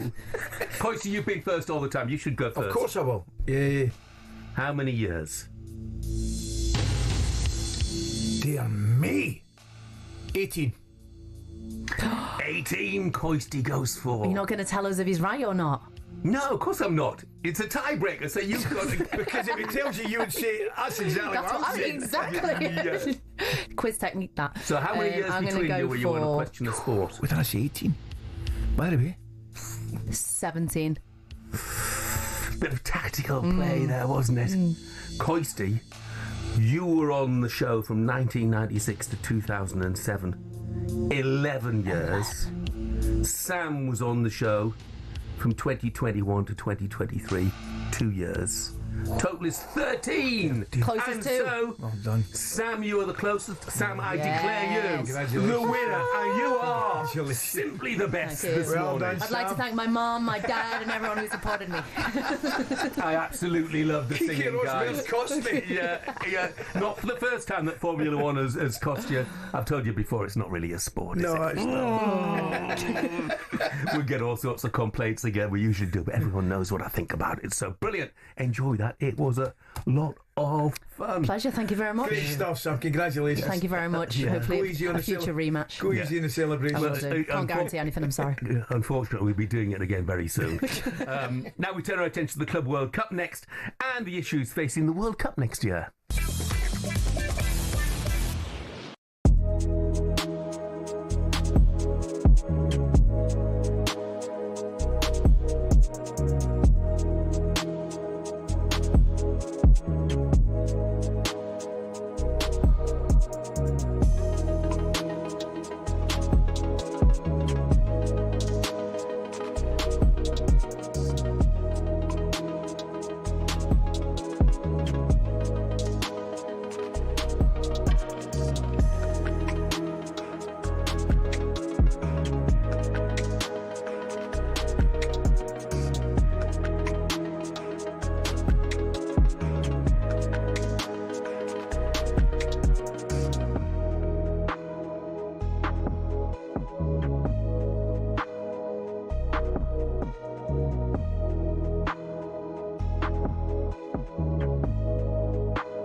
Chelsea aren't wasting any time splashing their Club World Cup money. £60 million for João Pedro, anyone? Well, Alan Pardew thinks the Brighton forward is worth the money. João will travel on Tuesday for medical tests and Great contract signing ready for the FIFA Club World Cup. Yeah, I'm a big fan of these. So they've obviously got it in time, and wow, I think that's a first-class player and fit well with all those young players around him. The Newcastle will be absolutely distraught about that. Next up, at the Club World Cup, Man City's chance to get in the quarter-finals against Al Hilal. It's a proper early one, 2 a.m. kickoff on talkSPORT. And do we dare say the old City are back? Well, that's exactly what Scott Minto has said. I thought it would take 6 to 8 months for everyone to gel, the new players, to understand Pep Guardiola's way of playing. And I know that Juventus aren't the Juventus of old, but this was City of 2 years ago. I'm telling you, if they needed to score 7 or 8, they would have done. They were that good. Meanwhile, Conor Benn has vowed to learn the lessons from his loss to Chris Eubank Jr. earlier this year after their rematch was confirmed. talkSPORT's boxing expert Gareth A. Davies reckons they'll fight in the same weight division as last time out. That's almost what made the first fight, that they made Eubank cut to middleweight, and he's in his mid-30s, and they're not going to let him fight Conor Benn at super middleweight. Eddie Hearn wouldn't allow that because he'll be too big on the night. And if he beats Ben, there's the prospect of Saul Canelo Alvarez at some point next year. Elsewhere, a 7-0 win over Jamaica for the Lionesses as they prepare to head to Switzerland. Their Euros title defence kicks off this week, but Serena Wiegmann is keeping level-headed before the tournament. We have a good team and we have many options in the team, and there's a big competition going on for positions, and that I, together with my technical staff, we have decisions to make, but we can also make tactical decisions, and when necessary we know that we have players on the bench and can make a difference. And head coach Andy Farrell has confirmed Wales scrum half Thomas Williams has been ruled out of the Lions tour. He picked up a hamstring injury against Western Force on Saturday. There's more on all those stories at talksport.com.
Good morning, 4 minutes past 9. It is Monday, the 30th of June. It's a case of feel what a scorcher. That was the headline, was always in the papers, wasn't it? Yeah. I think it's going to be a glorious day. She's heading off to Wimbledon. I'm heading off to bed, followed by a couple of hours in the sun with a cold beer. This is talkSPORT Breakfast with Arnold Clark. Get the UK's best used car deals guaranteed. I'm Jeff Stelling, and Coisty is with me. By the way, and I think you watched it as well. I don't always watch the women's cricket, but I watched the women's T20. England-India Watched at the weekend. The Indian captain on the day, the opening batsman, Mandana. She was unbelievable. Oh, my goodness. She looked, was incredible. Without wanting to sound disrespectful, MDL, she just looked a completely different level to anything that was on the pitch. Or the field, rather. One of the best performances you've seen. Wasn't she? It was a masterclass, wasn't it? Tell you, I was really surprised, though, by that. Right at the start, England had put India in, or India was chosen the back, whichever it was. England's bowling attack, we used 4 different bowlers for the first 4 overs. Why would you do that? Is that? I don't know. Now, somebody need to tell me otherwise. It kind of looks as though you don't have an out-and-out number 1 and 2 that you would think you'd look at the wicket and say. But they clearly do have an out-and-out 1 and 2. Well, you would think that would you'd surely throw the ball at them for a couple of overs and say, get on with it. And then somebody will tell us why not, obviously, but I don't know. Then the amazing thing for me was that the Indian batters, are in the middle of a fantastic partnership, brilliant partnership. But at no stage, Lauren Bell's England's best bowler, best quickie. Yeah. But at no stage did they bring her back into the attack. Right till the 16th over of the innings, I think. And it was almost like it was a predetermined plan that they were going to stick to regardless. Well, that for me is the wrong way to go about things. I would suggest in any sport, no, I mean cricket, anything, you've got to adapt to the surroundings around you. Whether it's team selection, whether it's, a tactical switch, whatever it may be, you can have a set out pattern of play and a formation, no matter what your sport is. But certain things within the parameters of that sport or that particular game or that particular match will change. So therefore, you have to adapt and change to it and with it. Exactly. And I didn't feel they left themselves open to that at all. They had a plan and they sort of stuck to it regardless. I just want to read this text out, and it's a good text, and I wish the texter put his name on it, because he makes a good point. He said, I sort of flippantly said F1 isn't a sport. Well, of course it is a sport. I get that. But he says, he puts a very good point. If F1 isn't a sport, then is darts. The F1 drivers have high athleticism like footballers. Of course, their reflexes are insane. Not to mention every time they get into the car, they're putting their lives at risk. The amount of training, effort, commitment, and ability that goes into being able to drive a Formula One car is that of any other sport. It is a sport, and so is darts. And I have to say, I can't argue with that. It's brilliantly put. That's factually correct. Yeah, I mean, absolutely. and he's right to mention, or he or she's right to mention, I mean, the fitness levels of these guys is absolutely remarkable. Yeah. I mean, we used to see in fun, we're talking about Question of Sport, where does David Coulthard come on, all the guys come on, and I mean, the condition. The first thing you'd look at them and say the condition in them is as good as any elite sports person you would see. Yeah. Amazing, absolutely amazing. And then you think of the speed of thought, the reaction. I always remember somebody showing me something in terms of the reactions, the speed of a fighter pilot and things like that. It's just absolutely amazing. Incredible. And of course, you know, our text is absolutely right. The risk factor 100% is always there. Thankfully, and they have my admiration for there's that. no doubt about it. And thankfully, and as you would very much hope, it's getting, you know, you think it's getting safer all the time. It's certainly a lot safer than it used to be years and years and years ago. As I say, I can remember some of the tragedies, but at the same time, it's the levels of security around the car and all that stuff, as you would hope and expect, is far greater. Yeah. So look, it was a bit of a flippant remark. Yeah. It's not my favourite sport, but of course it's a sport, and of course it's a sport that millions of people enjoy as well. Now the Club World Cup was in the news again over the weekend, not for the right reasons really. Over 1 million empty seats so far since the start of the tournament, and the extreme weather conditions just playing havoc with the tournament. Chelsea kicking off their last 16 tie against Benfica at 9 in the evening on Saturday. The game finished at 1 o'clock on Sunday morning after another long weather delay. Blues boss Enzo Maresca was fuming. I think for me personally it's not football. It's already 7, 8, 9 games that they suspended here. I think it's a joke, to be honest. It's not football. It's not for us. You cannot be inside because you don't know what you have to say. It's completely, for me, it's completely something new, but I struggle to understand. I can understand that for security reason, you have to suspend the game, but if you suspend the 7, 8 games, that means that probably is not the right place to do this competition. 03717223344. Give us a call if you echo Maresca's concerns, have your own fears about the World Cup next summer. talkSPORT's Ben Jacobs, who's out of the competition, has described the conditions in America earlier on this morning. I was in the game in Charlotte, and start to finish for those involved, that was nearly 10 hours if you think about when you get in the stadium first, the game, and then of course all of your reporting afterwards. Now I'm in Orlando, and the key thing is that's a 9 o'clock game, as you referenced. So if there are thunderstorms this evening, we might be all the way through the night. FIFA will see this as a dress rehearsal for the World Cup, and therefore some of it is learnings. And in addition to that, not all of the stadiums that have either had low attendances or weather issues are actually World Cup venues. And the expectation is that fans will come en masse for the beginning of the tournament. FIFA will point not to the empty seats, but the aggregate attendances, and say the average attendance is in and around 40,000. Looking away from the merits or otherwise of the Club World Cup, how concerned would you be about what we found out about conditions, bearing in mind the World Cup is there next year? Same time of the year. The first thing I'd say is I wouldn't be overly concerned about the empty seats in terms of the World Cup, because I don't think that would happen anything like what we've seen happening in this Premier tournament. However, the weather would certainly, come into the equation of being problematic, Jeff. I mean, anybody that's been to Florida would tell you when it rains there, boy, does it rain. It's rain like you've never seen before, effectively. And, thankfully it comes and goes, generally speaking. But, I mean, you're talking as torrential as you'll see anywhere on the planet. The other thing as well is the searing heat, which could be a bigger problem, I think. I mean, as an ex-player, Jeff, it was actually the one thing I hated more than anything, was playing in extreme heat. Probably the Scotsman in me would far rather play in the extreme cold, which we did on numerous occasions, but the extreme heat I found very, very uncomfortable. So I definitely think, I don't think these are things you can brush under the carpet. I think you're as well confronting them just now. Is there a way around it? I'm not so sure. Do you change the venues? Can you change the venues to such to decrease the chance of extreme weather? You probably could. Could you change the countries? That's another discussion that would probably take place. There are countries that could do it, I wouldn't say in 2 minutes, but at relative short notice. Germany and the UK and England would certainly be one of them, or two of them rather, I beg your pardon.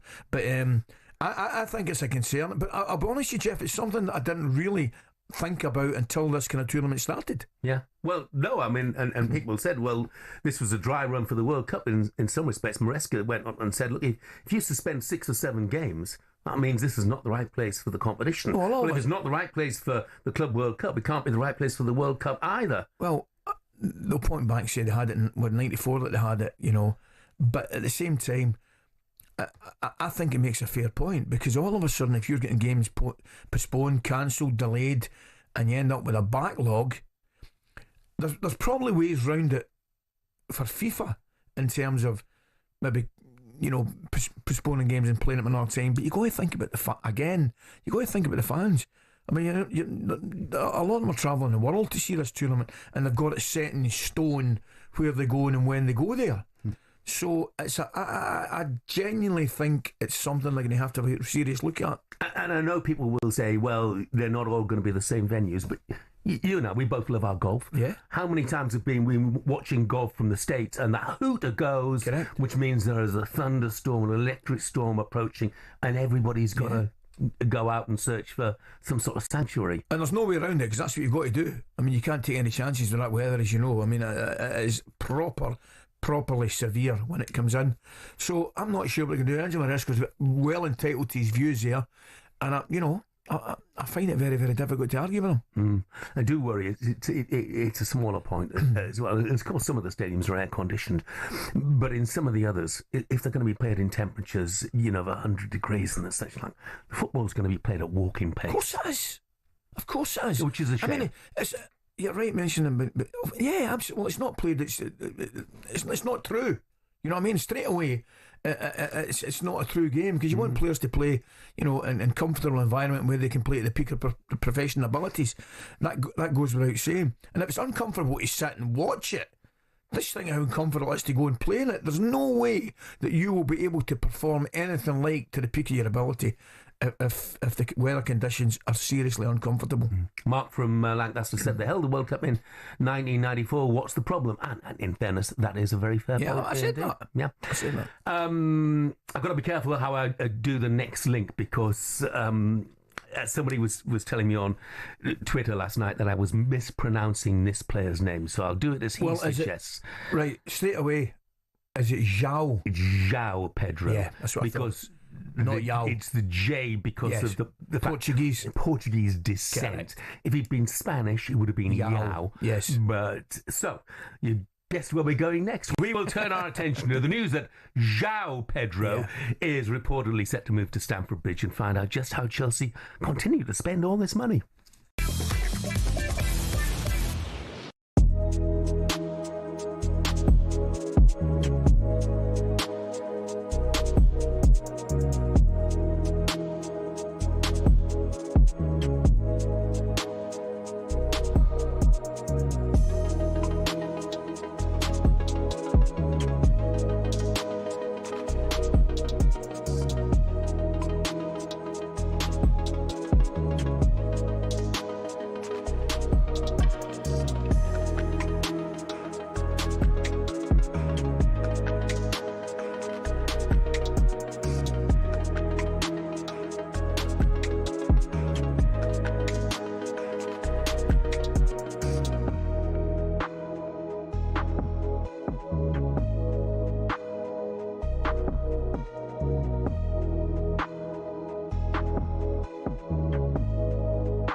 Good morning. This is talkSPORT Breakfast with the Arnold Clark app. Buy a car and then join Arnold Clark Rewards to enjoy access to great giveaways and everyday perks. I'm Jeff Stelling Ally McCoist is with me. We're looking forward to the Women's Euros in Basel. Basel? What the heck is Basel?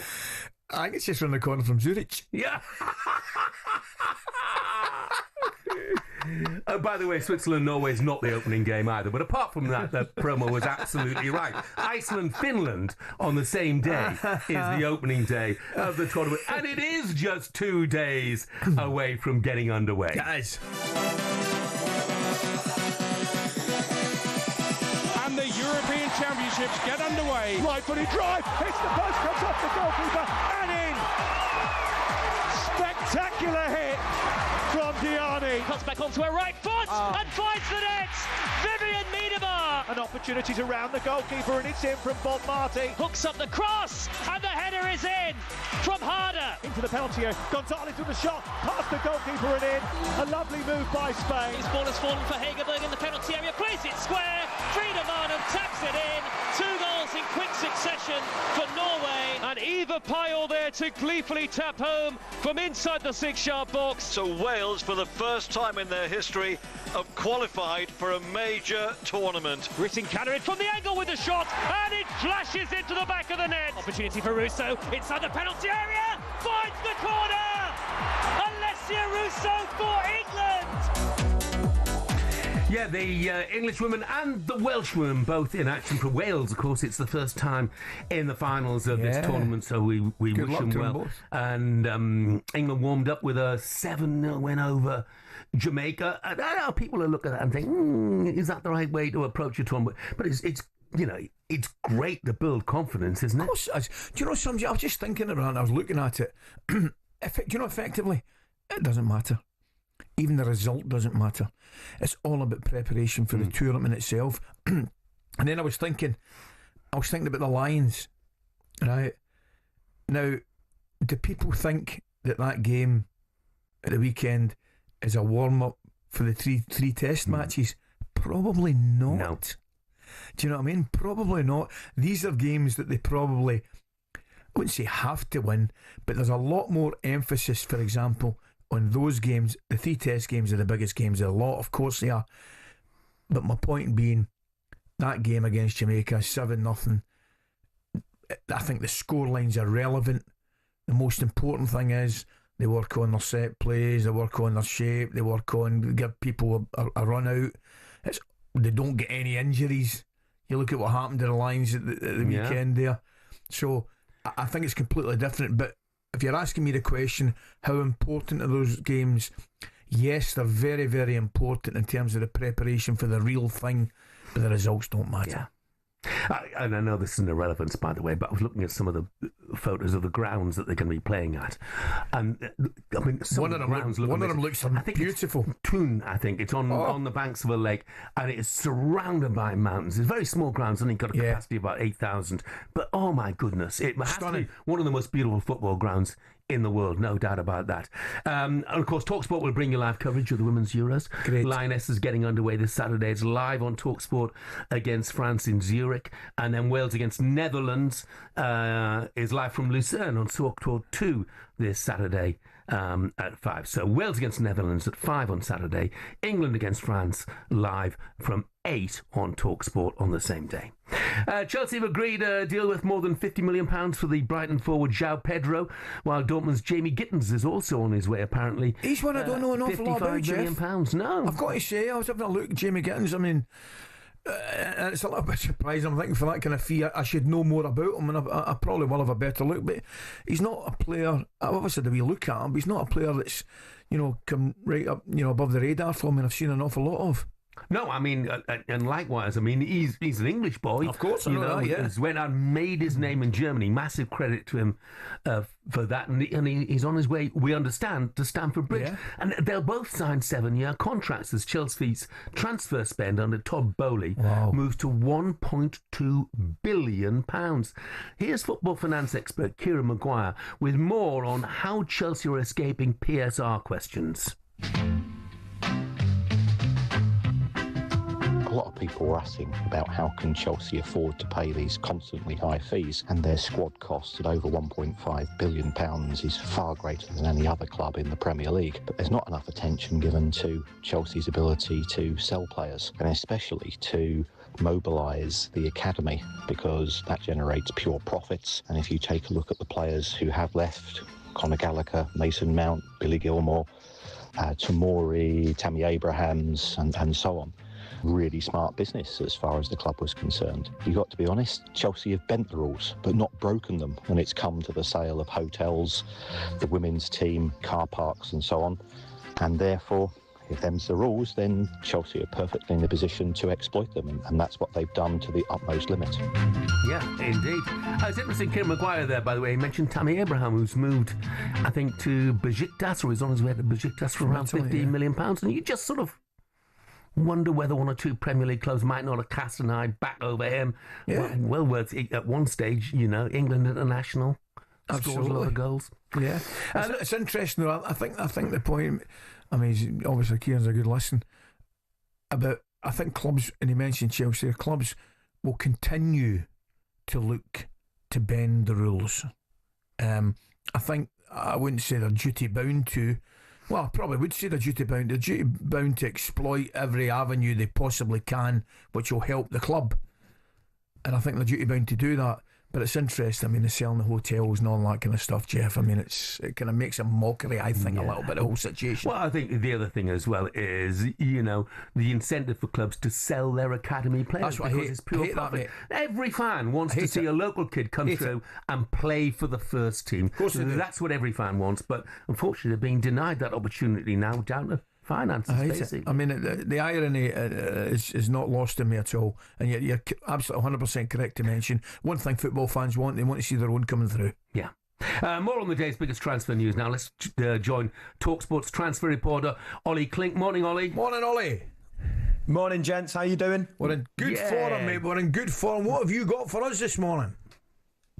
Well, yeah, I obviously just been hearing you talk about that João Pedro move. The fee we think is going to be around 55 million, with 5 million in add-ons. And Chelsea are actually hoping to wrap this up before July the 3rd so that he can play at the Club World Cup. So we might see João Pedro in those latter stages of the competition. I did hear you, Ali, talking about the fact that you don't quite think he's going to take Chelsea to that next level. Yes. And this feels like a bit of a blow for Newcastle, this, because we were reporting that João Pedro was one of their top targets this summer. But do you actually think Newcastle maybe shouldn't be too bothered about missing out, especially when you think about that fee for him? Well, it's a funny one. And I'm more than happy to get proved wrong in this one, Ollie.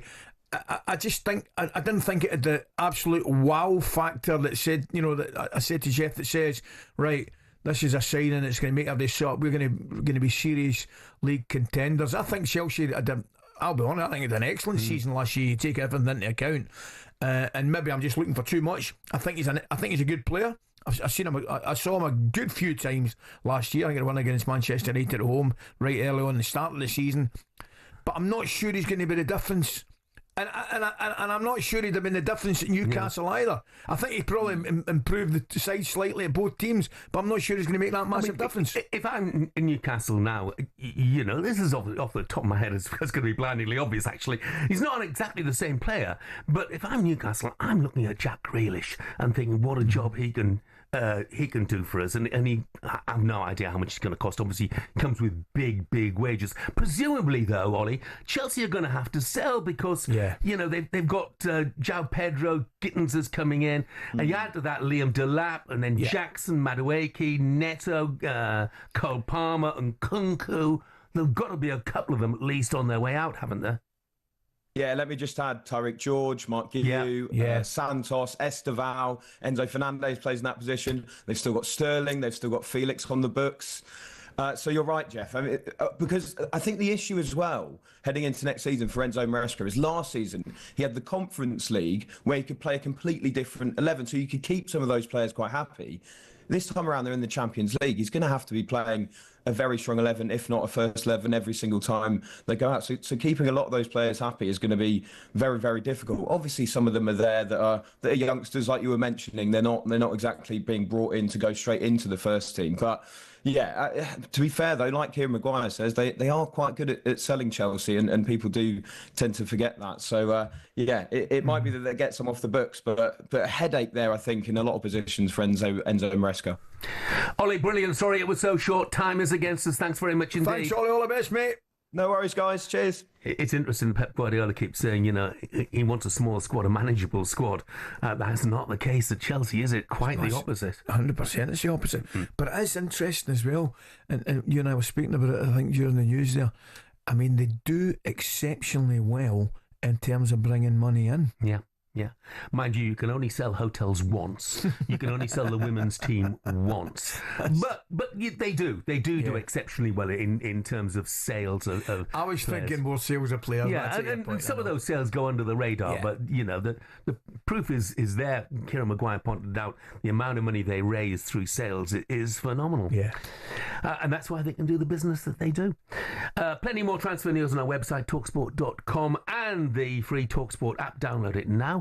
We'll notify you as soon as anything breaks. Coming up, we turn our attention to the opening day of Wimbledon with a legend of the sport and TV broadcasting. Sue Barker is with us next.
Chelsea aren't wasting any time splashing their Club World Cup money. £60 million for João Pedro, anyone?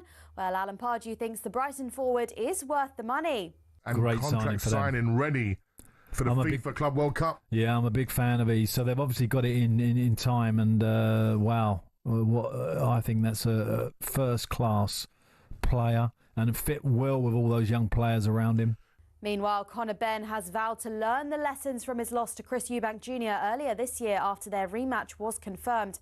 talkSPORT's boxing expert Gareth A. Davies reckons they'll fight in the same weight division as last time out. That's almost what made the first fight, that they made Eubank cut to middleweight, and he's in his mid-30s, and they're not going to let him fight Conor Benn at super middleweight. Eddie Hearn wouldn't allow that because he'll be too big. Elsewhere, a 7-0 win over Jamaica for the Lionesses as they prepare to head to Switzerland. Their Euros title defence kicks off this week, but Serena Wiegmann is keeping level-headed before the tournament. We have a good team and we have many options in the team, and there's a big competition going on for positions, and that I, together with my technical staff, we have decisions to make. And head coach Andy Farrell has confirmed Wales scrum half Thomas Williams has been ruled out of the Lions tour. He picked up a hamstring injury against Western Force on Saturday. There's more on all those stories at talksport.com.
Yeah, very good morning to you. 9:35. This is talkSPORT Breakfast with Arnold Clark. Get the UK's best used car deals guaranteed.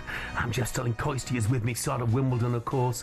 Glenn has texted, said, "Morning, Jeff and Ali. I want to redress the balance. Not all of us are thrilled about Wimbledon. It ruins the TV and is the worst time of the year." No way. Thank you, Glenn. Glenn could get a seat in that balcony, you and I, up in the top of the Muppets here. He could join Stadler and Waldorf with behaving like that. Absolutely. You'll get a reputation of being a misery, just like I've got and Coisty's getting as well. Thanks, Glenn. Main story coming out of Wimbledon this morning, of course. The All England club is on a mission to become more sustainable. It has made the decision to replace avocado with peas. Avocado been a fan favourite at Wimbledon due to its widely known health benefits. It was a superfood, wasn't it? But there are concerns over the damage being done by growing them in such large numbers across the world. Ali, can a pea really replace an avocado? No chance. Absolutely no chance. I am, without doubt, a massive avocado fan. Are you? I do.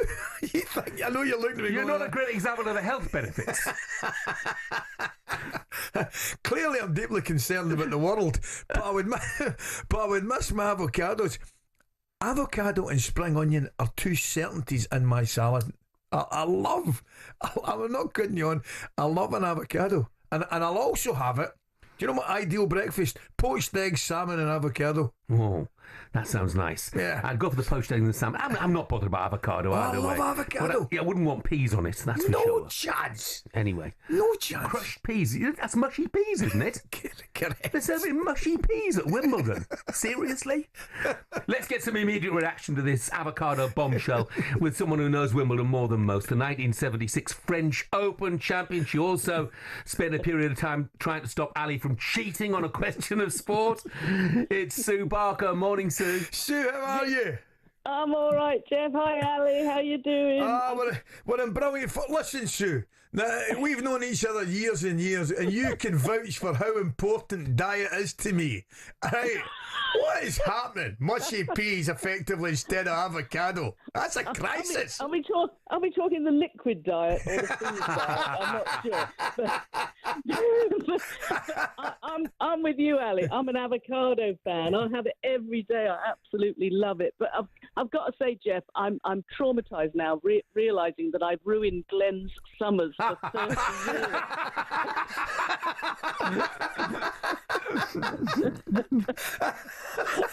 I apologise on radio to Glenn. I'm sorry, Glenn. Brilliant. Brilliant. Absolute magic. Sue, we're off and running today. What's exciting you about this year's tournament, and who out of all the Brits guys and girls can you see doing well? Well, you've hit the nail on the head. I mean, British-wise, this is, I think, the best Wimbledon, or the one we've looked forward to the most for a long time. Let's take Andy Murray, obviously, out of the equation, but he was sometimes just the only one that we were looking forward to. Here, Jack Draper has just had the most amazing 12 months. He's right up there with the very best. John McEnroe calling him a multiple Grand Slam winner of the future. He's so exciting. I mean, he's going to have the pressure, of course he is, and he hasn't got an easy draw. Yeah. But I'm really looking forward to him. If it doesn't happen this year, it will happen. He's got the game, he's got the physicality, he's improved physically so much, but he's also got that champion's mentality. I love the way he closes out matches. So he's definitely, if not this year, certainly one for the future. Great to see Emma Raducanu playing really well again, but she's got a tricky draw today against a fellow Brit, 17-year-old Mimi Zhu, who's had a wonderful summer, finished her A-levels and then went to Birmingham and beat the number one seed, a player ranked 52 in the world, and now she's got a wild card into Wimbledon, her first main draw match at Wimbledon. She's playing on court one against Emma, so that will be really interesting to see how both of them deal with the occasion and playing a fellow Brit. But we've got other ones. Katie Bolter's playing, I think, on centre court, and Sonny Cartel's playing. She's had a fabulous year as well. So really good as far as the Brits go. But the others, well, you have to look at Alcaraz and Sinner, who played probably the best tennis match ever. Incredible. In the French Open final. And in the women, Coco Gauff and Aryna Sabalenka are the top seeds. But if you look at who's won the last three of the women's, Krejcikova, Rybakina and Vondrousova, not in that order, but those were the last three. It's difficult to predict who's going to win the women's title, but it's going to be really exciting. I think it looks. I mean, the courts. I was down there just a couple of days ago. The courts look amazing. I mean, so you mentioned Emma Raducanu there, and inevitably the focus of attention when it comes to the women is on her. And she said this year, she said, "I don't expect much from myself this year," which maybe to relieve pressure on her shoulders. You know what it's like to win a Grand Slam as a teenager. How difficult is it to cope with everything that goes on around that? Well, I mean, it was a different era, Jeff, I have to be honest. We didn't have all the social media, all the stuff. The press room probably had 20, 30 people, and now there's probably 300. I mean, it's a different, the pressure that was put on her. And also, she came through qualifying. I mean, I was already in the top 5 of the world when I won mine, but she'd come through qualifying at the US Open. It was a fairy tale. No one had ever heard of her. She just finished her A-level. She came through and won a Grand Slam. It was just, they should make a movie about it, because it's never happened before. I don't think it'll ever happen again. But of course, everyone then presumed, because she'd won a Grand Slam, that she was going to be a top 10 player, and yet she wasn't even in the top 100. And you've got to give her time to develop her game and do that, and she's trying to do that, but she's doing it always with this pressure of, why isn't she great? Why isn't she winning Grand Slams again? It was a fairy tale. She played so far above herself, and it was wonderful to watch. But she's got a great coach with her now, Mark Petchey, and I'm really pleased. She's improved her serve, she's improved her forehand. She's got a great game. She's physically good.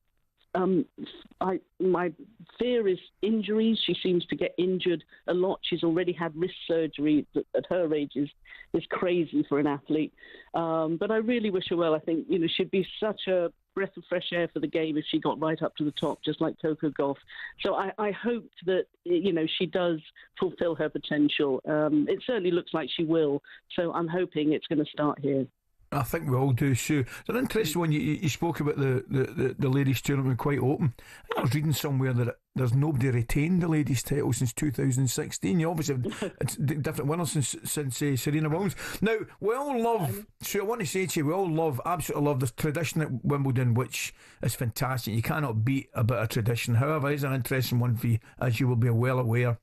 Next week at Wimbledon, there will be no line judges for the first time in its 148-year history, with electronic line calling being introduced. Now, I know, Sue, time stands still for no man, right? But there's something just classy about seeing those well-dressed line judges standing there calling it. Yes, I know. You're absolutely right. I loved it. I mean, I grew up with it. Much as though I know the players love the new innovation, because now they realise they're never going to get a bad call. Yeah. They can't suddenly hold up and say, no, that was out, and criticise, a computer. But I used to love watching if that arm came out. So for me, I'll miss it, but I understand why they've done it. The other slams have done it. Wimbledon has got it all. It must stay relevant, must stay as the most prestigious and the best of the Grand Slams, so they've got to move with the time. So I understand when they've done it, but I will miss it, and I miss Hawkeye. I used to love it when they used to show the video. Oh, is it going to be in the crowd when nuts? Yeah. So I'll miss all of that, and it makes it far more clinical. But for the players, at least they know they've got the right call. Yeah, John McEnroe will be lost in this day and age, wouldn't he? I've got to say, absolutely lost. Just for the record, I think McEnroe could have a fight with a computer. I had a debate with him about it when this came in a few years ago, and he said, well, put it this way, he said, I wouldn't have made a name for myself. I wouldn't be working in television because no one would know who I am. So I've got some good news for you. James has texted and he said, on behalf of Glenn and all those long-suffering tennis-hating husbands up and down the country, Sue's apology has been accepted. Lovely.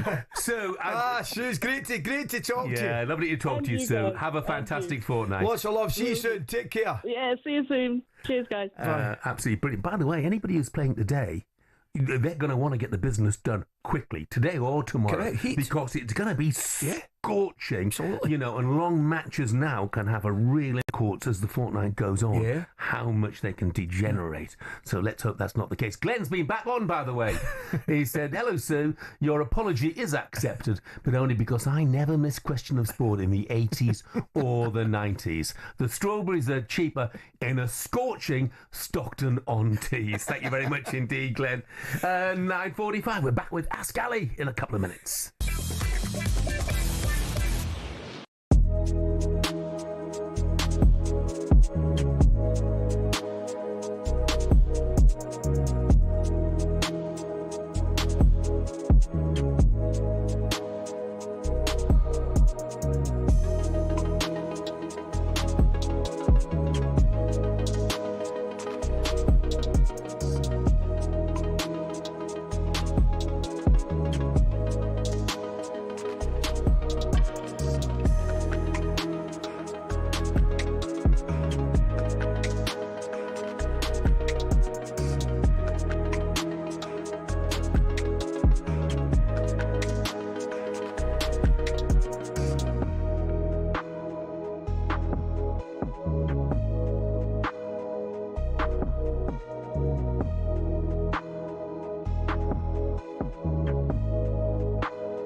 absolute classic, that, isn't it? This is talkSPORT Breakfast. I'm Jeff Stelling Ally McCoist is with me. The reunion of the century starts in 4 days. We're giving you the chance to win a pair of Oasis tickets in Manchester on July 19. Yes, you heard it right.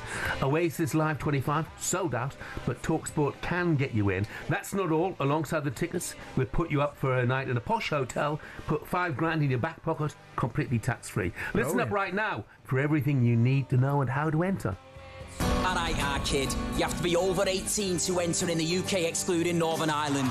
For a chance to win a pair of tickets to the most electrifying rock and roll reunion of the century, a hotel stay, and $5,000 spending money, all you gotta do is text the word Oasis to 83338 by Monday the 7th of July at 11 p.m. and you'll be entered into the draw to go supersonic this summer. Sorted.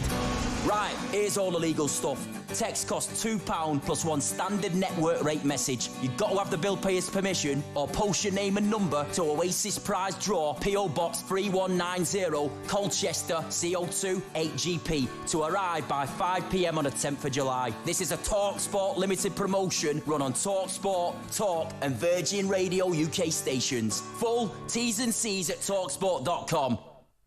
Yeah, good luck to everyone who enters that. One person who blew a chance to go is our very own Jamie O'Hara.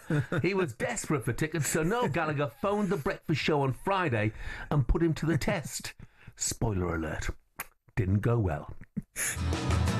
Today was gonna be the day, but they'll never throw it back to you. What is an actual Wonderwall? Oh my God.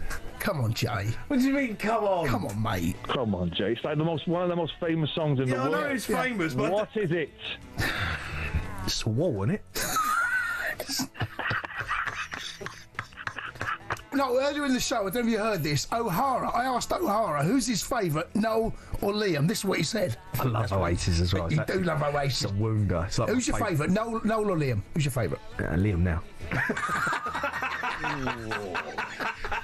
Well, I've just texted Liam. Yeah, I was just like, Jamie O'Hara wants tickets for Wembley, and he's just said, "Who's Jamie O'Hara?"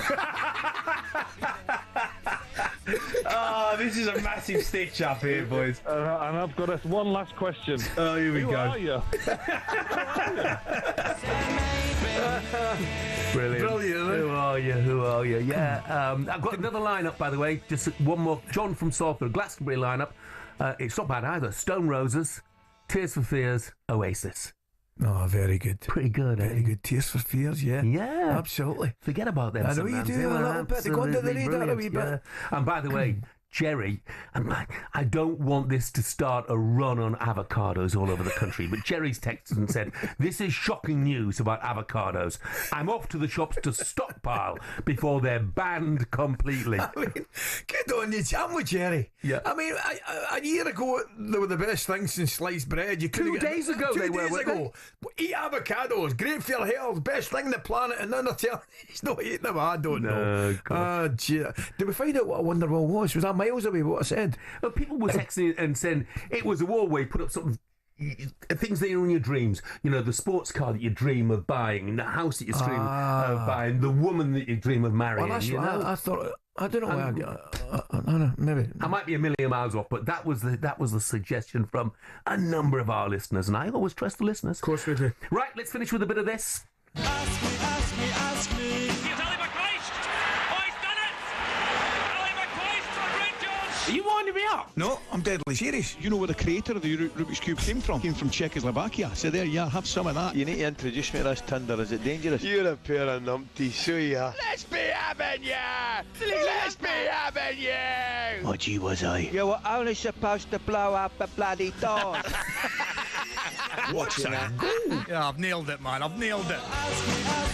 Yeah, time to get Ally McCoist's take on the biggest stories of the day. First up, Pedro, Gittins, Madueke, Jackson, Talat, Neto, Nkunku, Palmer, George, Gui, Santos, Estevao, Chukwuemeka, all battling for attacking spots at Chelsea. Ali, are there more problems for Maresca than solutions? Well, there could be, right? Because what you don't need is an unhappy dressing room, right? Clearly, that's the last thing you need, where you've got to separate players. He looks as though he's going to struggle once again to get them all in the dressing room. Never mind have an unhappy one. I think it's crystal clear. He will pick and choose who he wants to for the benefit of his views on his team, and that goes without saying, right? But when you've got one or two that you've got to try and keep happy, that's enough. When you've got 6, 7, even 8 that now know that they're not going to be not automatic starters, but struggle to make the squad, that can give you a problem. That can give you a problem. And if it manifests within your squad, it can give you a major problem.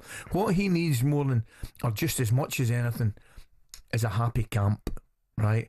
A happy camp doesn't necessarily, well, it doesn't guarantee success, but it doesn't half help, believe me. I mean, stories are that Madueke might be sold. Nkunku almost certainly will. Chukwuemeka, I think, and others. So even though they've got that list of players now, I think quite a number will be out before the start of next season, or certainly before the end of the transfer window. Don't forget talkSPORT, your home on the radio for the Lions tour. And over the weekend, the Perth Stadium announcer tried his best to troll the British and Irish Lions before their 54-7 win over Western Force.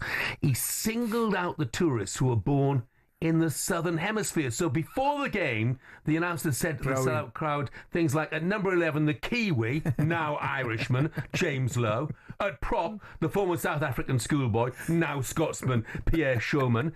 I mean, he's brilliant, isn't it? Of course it is. Do you know something? Particularly over there, right? You got to say, Jeff, particularly anywhere in Australia, you're almost guaranteed it. Australia's one of these places you would go to play sport, right? You'd be actually disappointed if you didn't get sledged or wound up, because they're probably the best in the business at it, and they take great pride in it, almost as much as their sporting performance. So we knew this was going to happen. And do you know what it's done as well? I don't keep remembering to say, it's created a little bit more interest as well, intrigue. It's like boxers before the game, they have an argument or a shoving match to sell the bout. It's a little bit of that as well. Of course. It's selling the test match, and I don't have a problem with it. And I'll tell you why I don't have a problem with it, because he's factually correct. Right? Whether we like it or not. You know, Mike Sluman born in South Africa, and we've got that many. I mentioned the centre born in Australia as well. That's the way it goes. But that, I suppose in many ways, I mean, it'd be rich. I mean, England cricket team, for example, as well. Yes. You know, I mean, it goes with the territory. And again, the most important thing, we spoke about football clubs, it's not breaking the rules. It's using them to your advantage. Of course. And why wouldn't you? Yeah. But no, Australia, listen, one of the things I love watching more than anything, Jeff, is the Ashes, right? And I love the wind up, I love the build up, I love the tension, I love the psych between the sides. I really, really do enjoy it. So no, I for one certainly don't have a problem with that announcer at all.